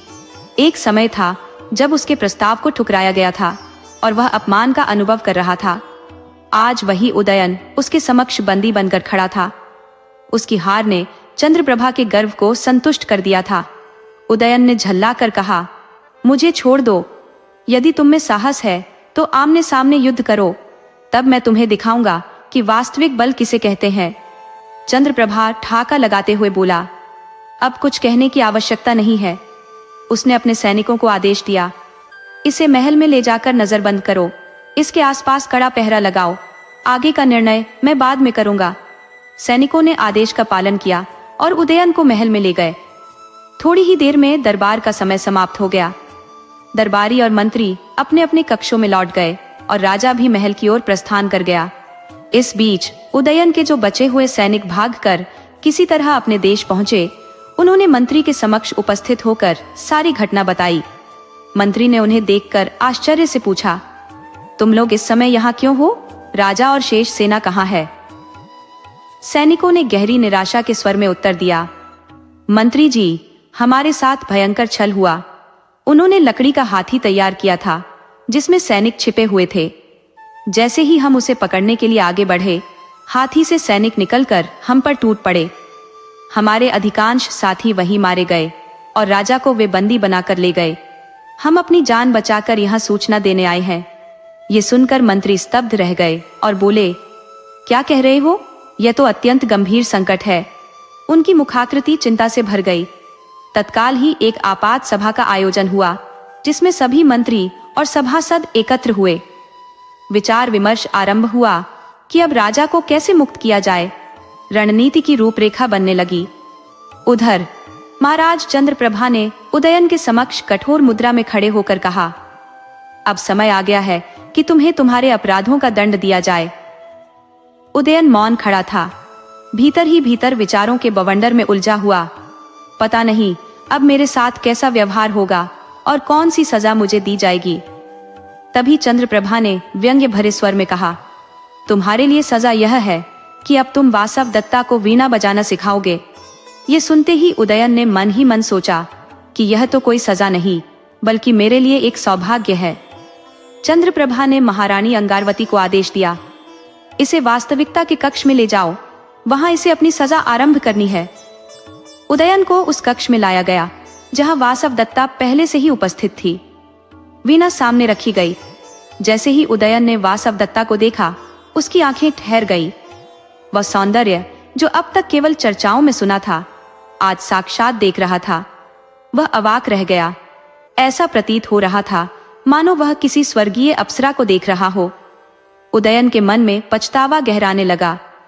कैसे मैंने पहले इस अनुपम सुंदरी को ठुकरा दिया, ये विचार मन में आते ही उसके हृदय में हलचल मच गई। उधर वासवदत्ता ने भी उदयन को देखते ही महसूस किया कि सामने वही व्यक्ति है जिसकी छवि उसने मन में वर्षों से संजो रखी थी। उदयन ने धीरे धीरे वीणा बजाना आरंभ किया। उसकी उंगलियां जैसे वीणा के तारों पर जादू बुन रही थी। उस मधुर धुन ने वासवदत्ता को सम्मोहित कर दिया। वह जैसे किसी और ही संसार में चली गई। पहली दृष्टि में ही दोनों के दिलों में एक अदृश्य डोर बंध चुकी थी। वासवदत्ता मुस्कुराते हुए बोली, आप बहुत ही अद्भुत वीणा बजाते हैं। उदयन ने भी मुस्कुराकर उत्तर दिया। दोनों के बीच एक अनकहा संवाद चल रहा था। उदयन ने सोचा, यदि यह सजा है तो यह सजा जीवन भर भुगतने के लिए भी स्वीकार्य है। उदयन वासवदत्ता को वीणा वादन सिखाने लगा। जब भी वह उसे सिखाने का कार्य समाप्त करता तो अपने कक्ष में लौटकर एकाकीपन के क्षणों में वासवदत्ता के पुनः सान्निध्य का प्रतीक्षारत हो जाता। अब उससे वासवदत्ता से अल्पकालिक दूरी भी सहन नहीं होती थी। उसका हृदय वासवदत्ता के प्रेम में पूर्णतः डूब चुका था। वासवदत्ता जो कभी निर्लिप्त रहती थी, अब उसकी उपस्थिति की आकांक्षी हो गई थी। वह भी उदयन के सान्निध्य में नई रुचियों और अनुभूतियों से भर उठी। एक दिन उसने मुस्कुराते हुए उदयन से कहा, आज हम उपवन में चलकर अभ्यास करेंगे। उदयन ने प्रसन्न होकर उत्तर दिया, तो चलिए आज उपवन में ही वीणा वादन सिखाते हैं। वासवदत्ता ने अपनी दासियों को आदेश दिया कि बगीचे में समुचित व्यवस्था की जाए। उपवन में एक भव्य स्थल तैयार कर दिया गया। उदयन और वासवदत्ता वहां पहुंचे। वासवदत्ता वीणा का अभ्यास कर रही थी और उदयन उसे अत्यंत समर्पण से सिखा रहा था। दोनों एक दूसरे के प्रेम में इतने गहराई तक खो चुके थे कि अब संसार की कोई भी बात उनके लिए महत्वहीन हो गई थी। उदयन को न अपने बंधन का ध्यान था, न ही इस तथ्य का कि उसे अपने राज्य लौटना है। उसके मन में केवल एक ही विचार था, वासवदत्ता के सान्निध्य का। वह सोचने लगा, यदि मुझे यहाँ से जाना पड़ा तो वासवदत्ता के बिना मैं कैसे रह पाऊंगा। एक दिन उसने गहरी व्याकुलता में वासवदत्ता से पूछा, अगर मुझे यहाँ से जाना पड़ा तो क्या तुम मेरे बिना रह सकोगी? वासवदत्ता ने दुखी होकर उत्तर दिया, मैं तो एक पल भी तुम्हें देखे बिना नहीं रह सकती। उदयन ने चिंतित होकर फिर पूछा, तो फिर क्या होगा? वासवदत्ता ने गंभीर स्वर में कहा, आपने मेरे विवाह का प्रस्ताव अस्वीकार कर दिया था। मेरे पिताजी हमारे विवाह के लिए कभी सहमत नहीं होंगे। उदयन ने निराशा से उत्तर दिया, तुम सच कहती हो। मैंने अतीत में बहुत बड़ी भूल की। इसका अब केवल एक ही उपाय है, हम दोनों यहाँ से भाग चले। वासुदत्ता ने सहमति में सिर हिलाया। वह दिन भी आ गया जिसकी किसी ने कल्पना नहीं की थी। एक रात उदयन वासुदत्ता को अपने घोड़े पर बैठाकर वहां से भाग निकला। वे अपने राज्य पहुंचे जहां उदयन का भव्य स्वागत हुआ। वासवदत्ता और उदयन, प्रेम के दो पंछी, अपने प्रेम की डगर पर उड़ चले। लोग विभिन्न बातें करने लगे। कुछ ने कहा कि वासवदत्ता का अपहरण हुआ है, तो कुछ ने कहा कि वह उदयन से प्रेम करती थी और स्वयं उसके साथ चली गई। परंतु सत्य यही था कि वासवदत्ता और उदयन का प्रेम निर्मल और अडिग था, मानो पूजा के पुष्पों की तरह पवित्र। उदयन और वासवदत्ता जब वत्स राज्य पहुंचे तो उनका प्रेम एक नई ऊंचाई पर पहुंच चुका था। उदयन का जीवन अब केवल वासवदत्ता के चारों ओर ही घूमता था। वह उसकी उपस्थिति में जागता और उसकी मधुर छवि के साथ सोता। ऐसा प्रतीत होता था मानो संसार का हर अन्य आयाम उसकी चेतना से लुप्त हो चुका हो। राज्य की स्थिति बिगड़ रही थी, परंतु उदयन वासवदत्ता के साथ अपने आनंदमय क्षणों में इतना व्यस्त था कि बाहरी परिस्थितियों का उसे किंचित मात्र भी ध्यान नहीं था। मंत्रीगण जब राज कार्य के विषय में परामर्श करने आते तो वह उन्हें टालने में ही अपनी रुचि दिखाता। इस उदासीनता का परिणाम यह हुआ कि राज्य की व्यवस्था धीरे धीरे बिखरने लगी। इस दौरान पड़ोसी राज्य के राजा आरुणि ने वत्स राज्य की सीमाओं पर लगातार आक्रमण करना प्रारंभ कर दिया। एक ओर जहां उदयन का प्रेमपूर्ण संसार साकार हो रहा था, वहीं दूसरी ओर राज्य के मंत्रीगण चिंता में डूबे हुए थे। वृद्ध मंत्री, जो उदयन के पिता के समय से सेवा में थे, ने गहरी वेदना व्यक्त करते हुए कहा, महाराज का राज्य काज से विमुख होना गंभीर संकट है। यदि ऐसा ही चलता रहा तो वत्स राज्य का अस्तित्व खतरे में पड़ जाएगा। दूसरे मंत्री ने सहमति जताते हुए कहा, आप सही कह रहे हैं। आरो ने लगातार हमारे क्षेत्रों पर कब्जा कर रहा है। स्थिति इतनी गंभीर हो चुकी है कि अब केवल मंत्रियों के बलबूते राज्य को चलाया जा रहा है। महाराज से जब हमने परामर्श किया तो उन्होंने कहा, सैनिकों को भेजो, मैं इसमें क्या कर सकता हूँ। उनकी यह उदासीनता हमारी शक्ति को कमजोर कर रही है। दोनों मंत्रीगण देर तक राज्य की इस स्थिति पर विचार करते रहे।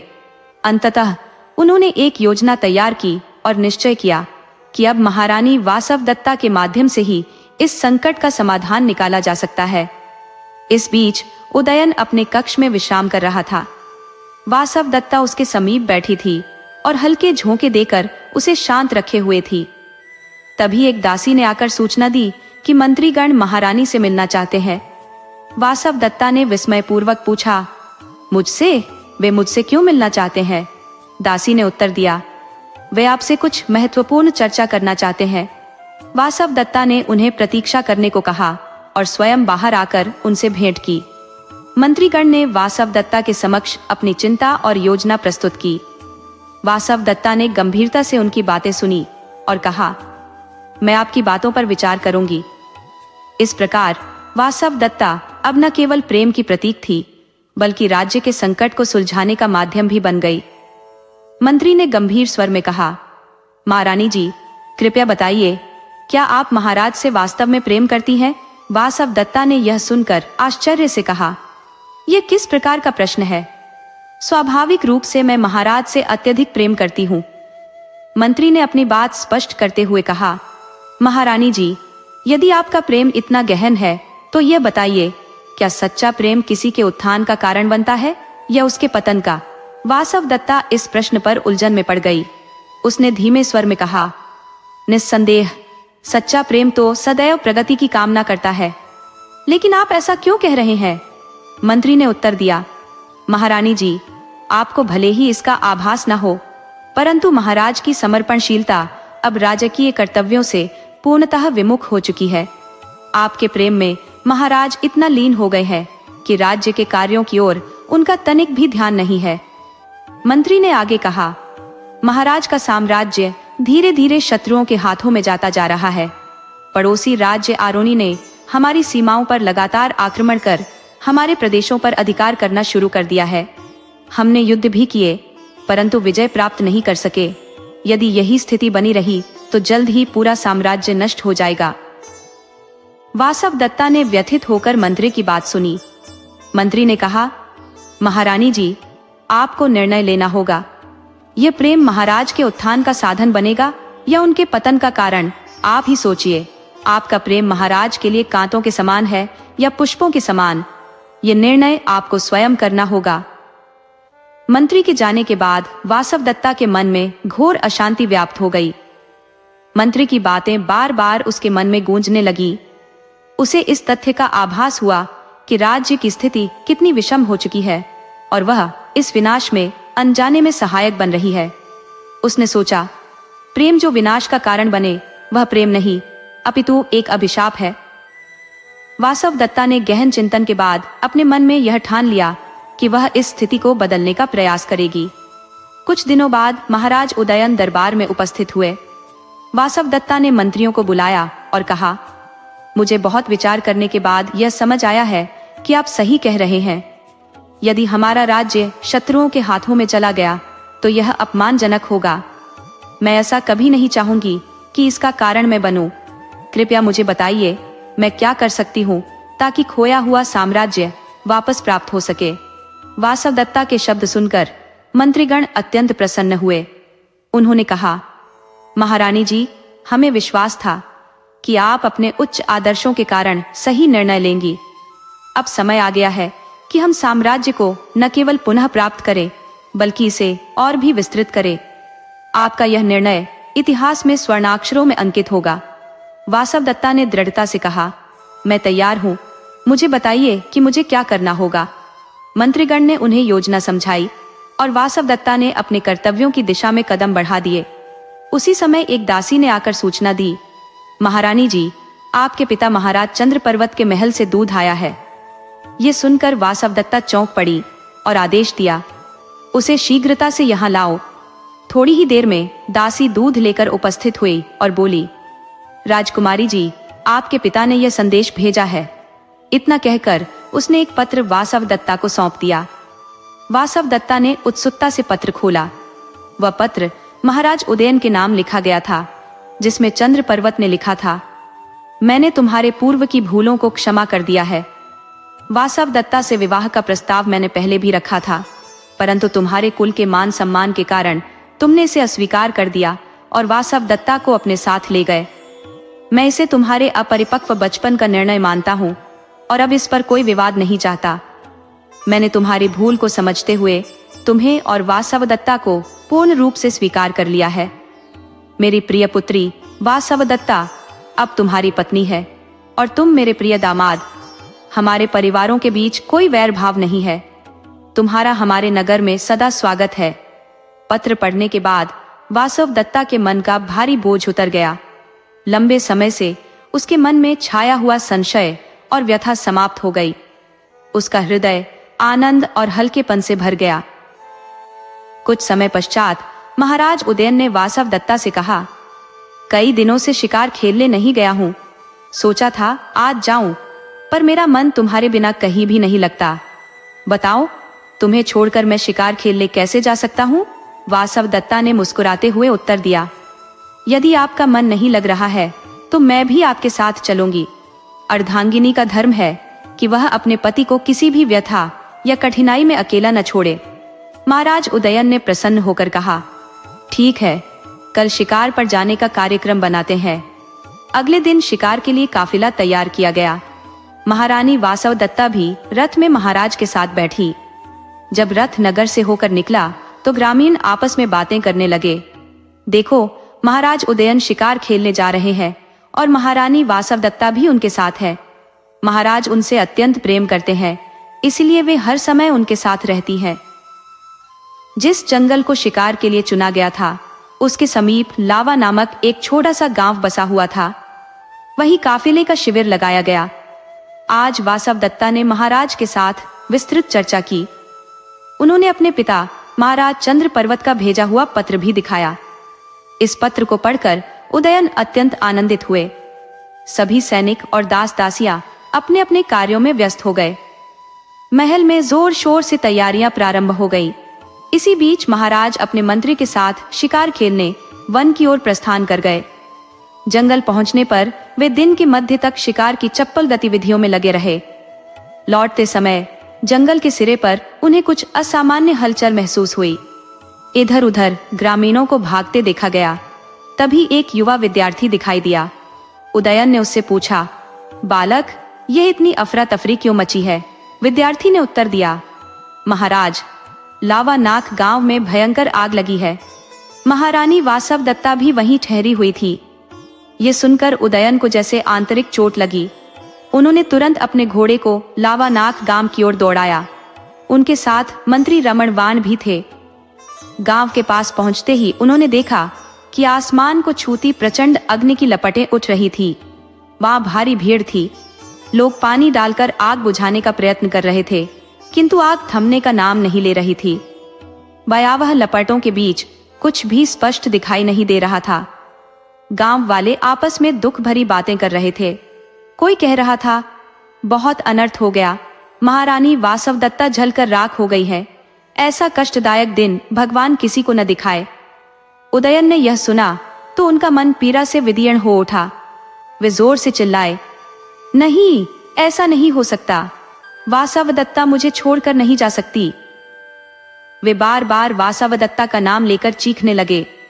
उनकी करुण चीत्कार किसी का भी हृदय चीर देने वाली थी। वासवदत्ता के बिना जीवन व्यर्थ मानते हुए वे तेजी से आग की ओर बढ़े और बोले, वासवदत्ता, जब तुम ही नहीं रही तो मैं जीवित रहकर क्या करूंगा? मैं भी तुम्हारे पास आ रहा हूं। ये कहते हुए वे आग में कूदने वाले थे कि सैनिकों ने उन्हें पकड़ लिया। मंत्री और सैनिकों ने उन्हें मुश्किल से आग से दूर हटाया। उदयन बार बार यही कह रहे थे, जब मेरी वासवदत्ता नहीं रही तो मेरे जीने का क्या प्रयोजन। सबने उन्हें ढांढस बंधाने का प्रयास किया। थोड़ी देर बाद जब वे थोड़ा शांत हुए तो उन्हें ध्यान आया कि मंत्री रमणवाण जो उनके साथ था अब दिखाई नहीं दे रहा। उदयन को स्मरण हुआ कि जब वे शिकार पर गए थे तब मंत्री महारानी वासवदत्ता की रक्षा के लिए रुका था। इसका अर्थ था कि मंत्री अंतिम समय में वासवदत्ता के पास ही था। अब मंत्री की खोज शुरू हुई। जानकारी मिली कि जिस समय आग लगी थी उस वक्त किसी ने भी मंत्री योगदान नारायण को इधर उधर आते जाते नहीं देखा। योगदान नारायण जो कि बूढ़े हो चले थे, राज्य के सबसे भरोसेमंद और निष्ठावान मंत्री थे। वे महाराज उदयन के पिता के समय से सेवा में थे और उन्हें पिता तुल्य सम्मान दिया जाता था। उदयन के लिए यह आघात दूसरा गंभीर आघात था। बचपन से ही उन्होंने योगदान नारायण को अपने संरक्षक के रूप में देखा था। वे एक ऐसे व्यक्ति थे जिन्होंने कभी भी अपने हितों के बारे में नहीं सोचा, बल्कि अपना पूरा जीवन राज्य और राजा की सेवा में समर्पित कर दिया।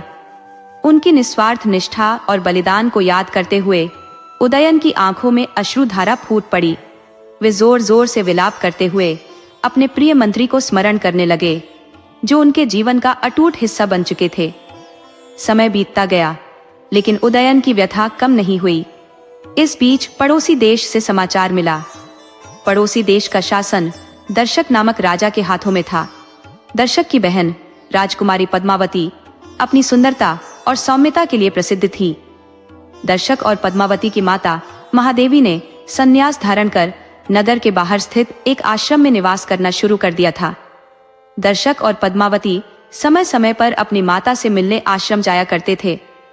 आज उस आश्रम में असाधारण हलचल थी। आश्रम से नगर तक जाने वाले मार्ग पर कड़ी सुरक्षा व्यवस्था थी। पद्मावती अपनी माता महादेवी से मिलने पहुंची थी और वहां एक सन्यासी और एक महिला भी उपस्थित थे। पद्मावती की अनुपम शोभा को देखकर सन्यासी आश्चर्यचकित हो उठा और बोल पड़ा, यह कैसी अनुपम सुंदरता है, ऐसी राजकुमारी तो स्वर्ग से उतरी लगती है। सन्यासी को स्मरण हुआ कि भविष्यवाणी के अनुसार राजा उदयन का सारा साम्राज्य छिन जाएगा, किंतु वे मगध की राजकुमारी पद्मावती से विवाह करके मगध राज की सहायता से पुनः अपना राज्य प्राप्त करेंगे। ये भविष्यवाणी अब सत्य प्रतीत होने लगी। उसी समय एक प्रतिहारी ने आकर घोषणा की, सभी लोग सुने, राजकुमारी पद्मावती आज के दिन दान कर रही है। जिसे जो भी चाहिए वह उनसे मांग सकता है। ये सुनकर सन्यासी ने विस्मय से पूछा, क्या कहा? क्या राजकुमारी सच में सब कुछ दान कर सकती है? संतरी ने उत्तर दिया, हाँ, राजकुमारी अत्यंत धार्मिक प्रवृत्ति की है। आप जो भी मांगना चाहे मांग सकते हैं। अच्छा, ठीक है, तब तो मैं अवश्य ही राजकुमारी पद्मावती के पास जाना चाहूंगा। सैनिक उन दोनों को लेकर राजकुमारी के पास पहुंचा और बोला, राजकुमारी जी, यह आपसे कुछ निवेदन करना चाहते हैं। पद्मावती ने विनम्रता से कहा, कहिए सन्यासी जी, आप क्या चाहते हैं? सन्यासी ने उत्तर दिया, मुझे ज्ञात हुआ है कि आज के दिन आप अपनी माताजी महादेवी से मिलने आती हैं और इस दिन आप जो भी मांगा जाए उसे दान में प्रदान करती है। क्या यह सत्य है? पद्मावती ने उत्तर दिया, हाँ, यह सत्य है। कृपया बताइए, आप क्या मांगना चाहते हैं?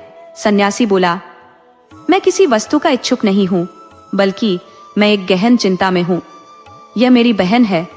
इसका पति परदेश गया हुआ है और उसने कई दिनों से कोई संदेश नहीं भेजा। इसके सिवा मेरा इस संसार में कोई नहीं है। अब मैं इसके पति को खोजने के लिए प्रस्थान करना चाहता हूँ, किंतु इसकी सुरक्षा को लेकर चिंतित हूँ। मैं यह निवेदन करता हूँ कि कृपया आप इसे अपने संरक्षण में ले लें। आपके अलावा और कोई इसके सतीत्व और मान की रक्षा नहीं कर सकता। पद्मावती ने सहमति जताई और कहा, ठीक है, आप इसे मेरे पास छोड़ सकते हैं। इसका नाम क्या है? सन्यासी बोला, इसका नाम अवंती है। यह अत्यंत संकोची और मधुर स्वभाव की है। महादेवी ने अवंती को देखते ही कहा, इसकी आकृति ऐसी लगती है जैसे यह किसी राज्य की राजकुमारी हो। तभी एक सैनिक ने आकर कहा, महादेवी जी, लावण गांव से एक विद्यार्थी आया है, क्या उसे भीतर बुलाया जाए? महादेवी ने आदेश दिया, उसे भीतर लाओ। विद्यार्थी जब भीतर आया तो उसने अपनी इच्छित वस्तु प्राप्त की और फिर बोल पड़ा, क्या कहूँ रानी जी, लावण गांव में आज एक भीषण घटना घटित हुई है। पद्मावती ने चिंतित स्वर में पूछा, क्या हुआ, विस्तार से बताओ। विद्यार्थी ने गहरे दुख भरे स्वर में उत्तर दिया, महारानी, उद्यान की पत्नी वासवदत्ता आग की लपटों में घिरकर परलोक सिधार गईं। उन्हें बचाने के प्रयास में उनका विश्वास पात्र मंत्री भी आग की भेंट चढ़ गया। ये सुनकर वहां सन्नाटा छा गया। विद्यार्थी ने आगे कहा, यह अत्यंत ही दुखद दृश्य था। महाराज उद्यान इतने व्यथित हो गए कि स्वयं अग्नि में कूदने का प्रयास किया, परंतु उनके मंत्रियों ने उन्हें रोक लिया। वासवदत्ता के कुछ आभूषण जो अग्नि में जलने से बच गए थे, महाराज उन्हें अपनी छाती से लगाकर विलाप करते रहे। पद्मावती ने दुख भरे स्वर में कहा, यह तो बहुत ही हृदय विदारक घटना है। अवंती, जो यह सुनकर रो पड़ी थी, को देखकर पद्मावती ने पूछा, तुम क्यों रो रही हो? सन्यासी ने उत्तर दिया, यह बहुत ही भावुक और कोमल हृदय की है, इसलिए यह गहरे दुख को सहन नहीं कर पाती। विद्यार्थी को देखकर अवंती ने तुरंत अपना घूंघट कर लिया। यह देखकर सन्यासी ने कहा, यह प्रायः पुरुषों के समक्ष नहीं आती और अत्यंत लज्जालु स्वभाव की है। पद्मावती ने अपने विचारों में डूबते हुए सोचा कि इस स्त्री की रक्षा करना मेरा दायित्व है। यह सतीत्व और शील की प्रतिमूर्ति है। वासवदत्ता ने वत्स नगरी आगमन के उपरांत शत्रु आरोणी के साम्राज्य का अधिकांश क्षेत्र पराजित कर लिया था। तब चिंतित मंत्रियों ने वासवदत्ता को यह परामर्श दिया कि मगध की शक्तिशाली राजकुमारी पद्मावती से विवाह संबंध स्थापित करना ही एकमात्र उपाय है। इससे न केवल खोया हुआ साम्राज्य वापस पाया जा सकता है, बल्कि भविष्य के लिए भी सुदृढ़ सुरक्षा सुनिश्चित होगी। वासवदत्ता इस विचार से सहमत हो गई। योजनानुसार शिकार का बहाना बनाकर लावण गांव के निकट शिविर लगाया गया। उसी रात मंत्री ने एक अवसर देखकर शिविर में गुप्त रूप से आग लगा दी और यह अफवाह फैलाई कि वासवदत्ता आग में जलकर भस्म हो गई और उन्हें बचाने के प्रयास में मंत्री स्वयं भी मारे गए। वास्तविकता यह थी कि वासवदत्ता ने अवंतिका का स्वरूप धारण कर लिया था और मंत्री योग धारण कर सन्यासी बन गए थे। योजनाबद्ध तरीके से दोनों मगध पहुंच गए और पद्मावती से मिले। उन्होंने पद्मावती से कहा कि अवंतिका का पति प्रदेश में है और वे उसे ढूंढने स्वयं जाएंगे। इस बहाने अवंतिका को उन्होंने पद्मावती की देखरेख में छोड़ दिया। विद्यार्थी की बात सुनकर जब पता चला कि रमण वन में मंत्री रात पर राजा के साथ थे, तो अवंतिका और मंत्री के हृदय को कुछ सांत्वना मिली। इस भयंकर आघात से राजा की रक्षा बड़े प्रयत्न से की जा रही थी। विद्यार्थी के वर्णन को सुनकर पद्मावती ने सोचा, यह व्यक्ति कितना प्रेमी होगा, जिसने अपनी पत्नी की मृत्यु के उपरांत स्वयं को भी समाप्त करने का निश्चय कर लिया। यदि मंत्री उसे नहीं रोकते तो वह निश्चित ही अपना जीवन त्याग देता। पद्मावती का हृदय करुणा और प्रेम से भर गया। उसके मन में उद्यान के प्रति एक अद्भुत आकर्षण और अनुराग उत्पन्न हो गया।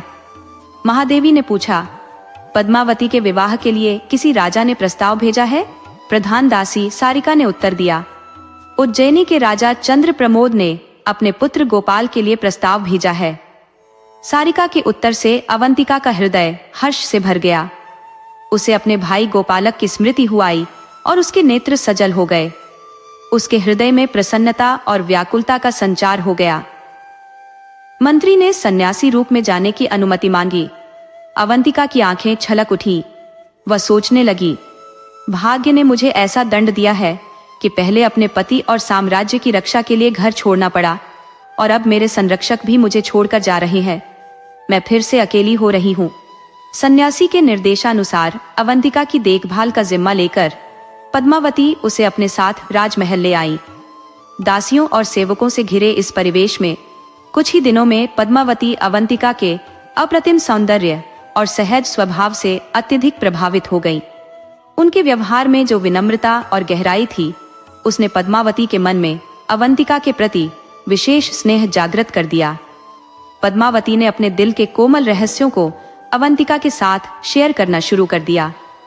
वह मन ही मन सोचती कि अवंतिका निश्चय ही किसी उच्च कुल की स्त्री है, परंतु सन्यासी की बातों पर भरोसा करते हुए वे यह मान बैठी कि अवंतिका के पति का परदेश जाना और उसका दुख से भरा हृदय इस स्थिति का प्रमाण है। इस कारण उन्होंने हर संभव प्रयास किया कि अवंतिका को प्रसन्न रखा जाए। उस दिन भी पद्मावती ने अवंतिका को अपने राजमहल के बगीचे में साथ चलने का अनुरोध किया। उनके साथ सागरिका और अन्य दासियां भी थी, जो विभिन्न प्रकार के खेल खेलकर और परिहास के माध्यम से राजकुमारी का मनोरंजन कर रही थी। अवंतिका और पद्मावती भी खेल में मग्न थी। खेलते खेलते अवंतिका ने पद्मावती से प्रश्न किया, क्या तुम्हें चंद्र पर्वत के पुत्र गोपालक का विवाह प्रस्ताव स्वीकार है? यदि हाँ, तो निश्चय ही तुम्हारा विवाह उसी से होगा। इसी बीच सागरिका ने मुस्कुराते हुए हस्तक्षेप किया, लेकिन राजकुमारी तो गोपालक से विवाह करना ही नहीं चाहती। अवंतिका ने उत्सुकता से पूछा, क्यों, ऐसा क्या कारण है? सागरिका ने रहस्योद्घाटन करते हुए कहा, क्योंकि राजकुमारी तो उदयन से प्रेम करती है और उन्हीं से विवाह करना चाहती है। सागरिका के इस कथन ने अवंतिका को भीतर तक झकझोर दिया। भले ही यह वही परिणाम था जिसकी योजना अवंतिका और मंत्री ने बनाई थी, फिर भी यह सुनकर उनके हृदय में एक विचित्र वेदना उठी। उन्होंने स्वयं को यह सोचते हुए पकड़ा, तो यह भी प्रेम करने लगी। क्षण भर के लिए अवंतिका के भीतर जलन का भाव उमड़ा, लेकिन फिर उन्होंने अपने विचारों को झटका और मन ही मन कहा, यही तो हमारी योजना थी, यह सफल हो रही है, और अब जब इसके पूर्ण होने का समय आया है तो मुझे यह असहज क्यों लग रहा है। उसी समय 2-3 दासियां दौड़ती हुई आई। उन्होंने राजकुमारी को प्रणाम करते हुए हंसकर कहा, राजकुमारी जी, आपके लिए एक शुभ समाचार है। पद्मावती ने उत्सुकता से पूछा, बताओ क्या समाचार है? दासियां खिलखिलाते हुए बोली, आपका विवाह तय हो गया है, क्या हमें पुरस्कार मिलेगा? दासी ने हर्षित होकर कहा, हो गया? ये सुनते ही पद्मावती उत्सुकता से पूछ बैठी, किससे? दासी ने मुस्कुराते हुए उत्तर दिया, तुम्हारे भाई महाराज दर्शक ने तुम्हारा विवाह महाराज उदयन से तय कर दिया है। इस बात पर सभी दासियां और सखियां खिलखिला उठी। जल्द ही पद्मावती और उदयन का विवाह संपन्न हुआ और समय के साथ राजा उदयन ने अपना खोया हुआ राज्य भी पुनः प्राप्त कर लिया। एक दिन राजा चंद्र पर्वत और रानी अंगारवती राजा उदयन से मिलने उनके महल आए। उदयन अत्यधिक लज्जित थे, क्योंकि उन्होंने उनकी पुत्री को उनकी इच्छा के विरुद्ध विवाह के लिए अपने साथ ले लिया था और उसकी उचित देखभाल भी नहीं कर पाए थे। राजा चंद्र पर्वत ने उन्हें सांत्वना देते हुए कहा, इसमें तुम्हारा कोई दोष नहीं है। हाँ, तुमने हमारी अनुमति के बिना यह विवाह किया, लेकिन हमने इसे युवावस्था की भूल मानकर क्षमा कर दिया। उन्होंने एक चित्र दिखाते हुए कहा, हमने वासव दत्ता के साथ तुम्हारा चित्र बनवाकर प्रतीकात्मक विवाह किया था। जब पद्मावती ने उस चित्र को देखा तो वह आश्चर्यचकित रह गई। उन्होंने विस्मित होकर कहा, यह तो वाकई अद्भुत है। इसके बाद उन्होंने राजा को यह बात बताई। राजा इस बात से अत्यंत प्रसन्न हुए। राजा ने आदेश दिया कि वासव दत्ता को तुरंत महल में बुलाया जाए। उनके साथ विरीसी, जो कि राजा के प्रिय मंत्री थे, भी महल में आए। विरीसी ने राजा को सारी सच्चाई विस्तार से बताई कि उन्होंने इस स्थिति में ऐसा क्यों किया था। ये जानकर राजा बहुत आनंदित हुए। वासव दत्ता और उनके सबसे प्रिय मंत्री विरीसी को देखकर उनकी खुशी का ठिकाना नहीं रहा। इसके बाद महल में आनंदोत्सव का आयोजन हुआ। ढोल नगाड़े बजने लगे और महल खुशी के रंग में सराबोर हो गया। पद्मावती और वासव दत्ता ने बहनों की तरह परस्पर स्नेहपूर्ण संबंध स्थापित किया।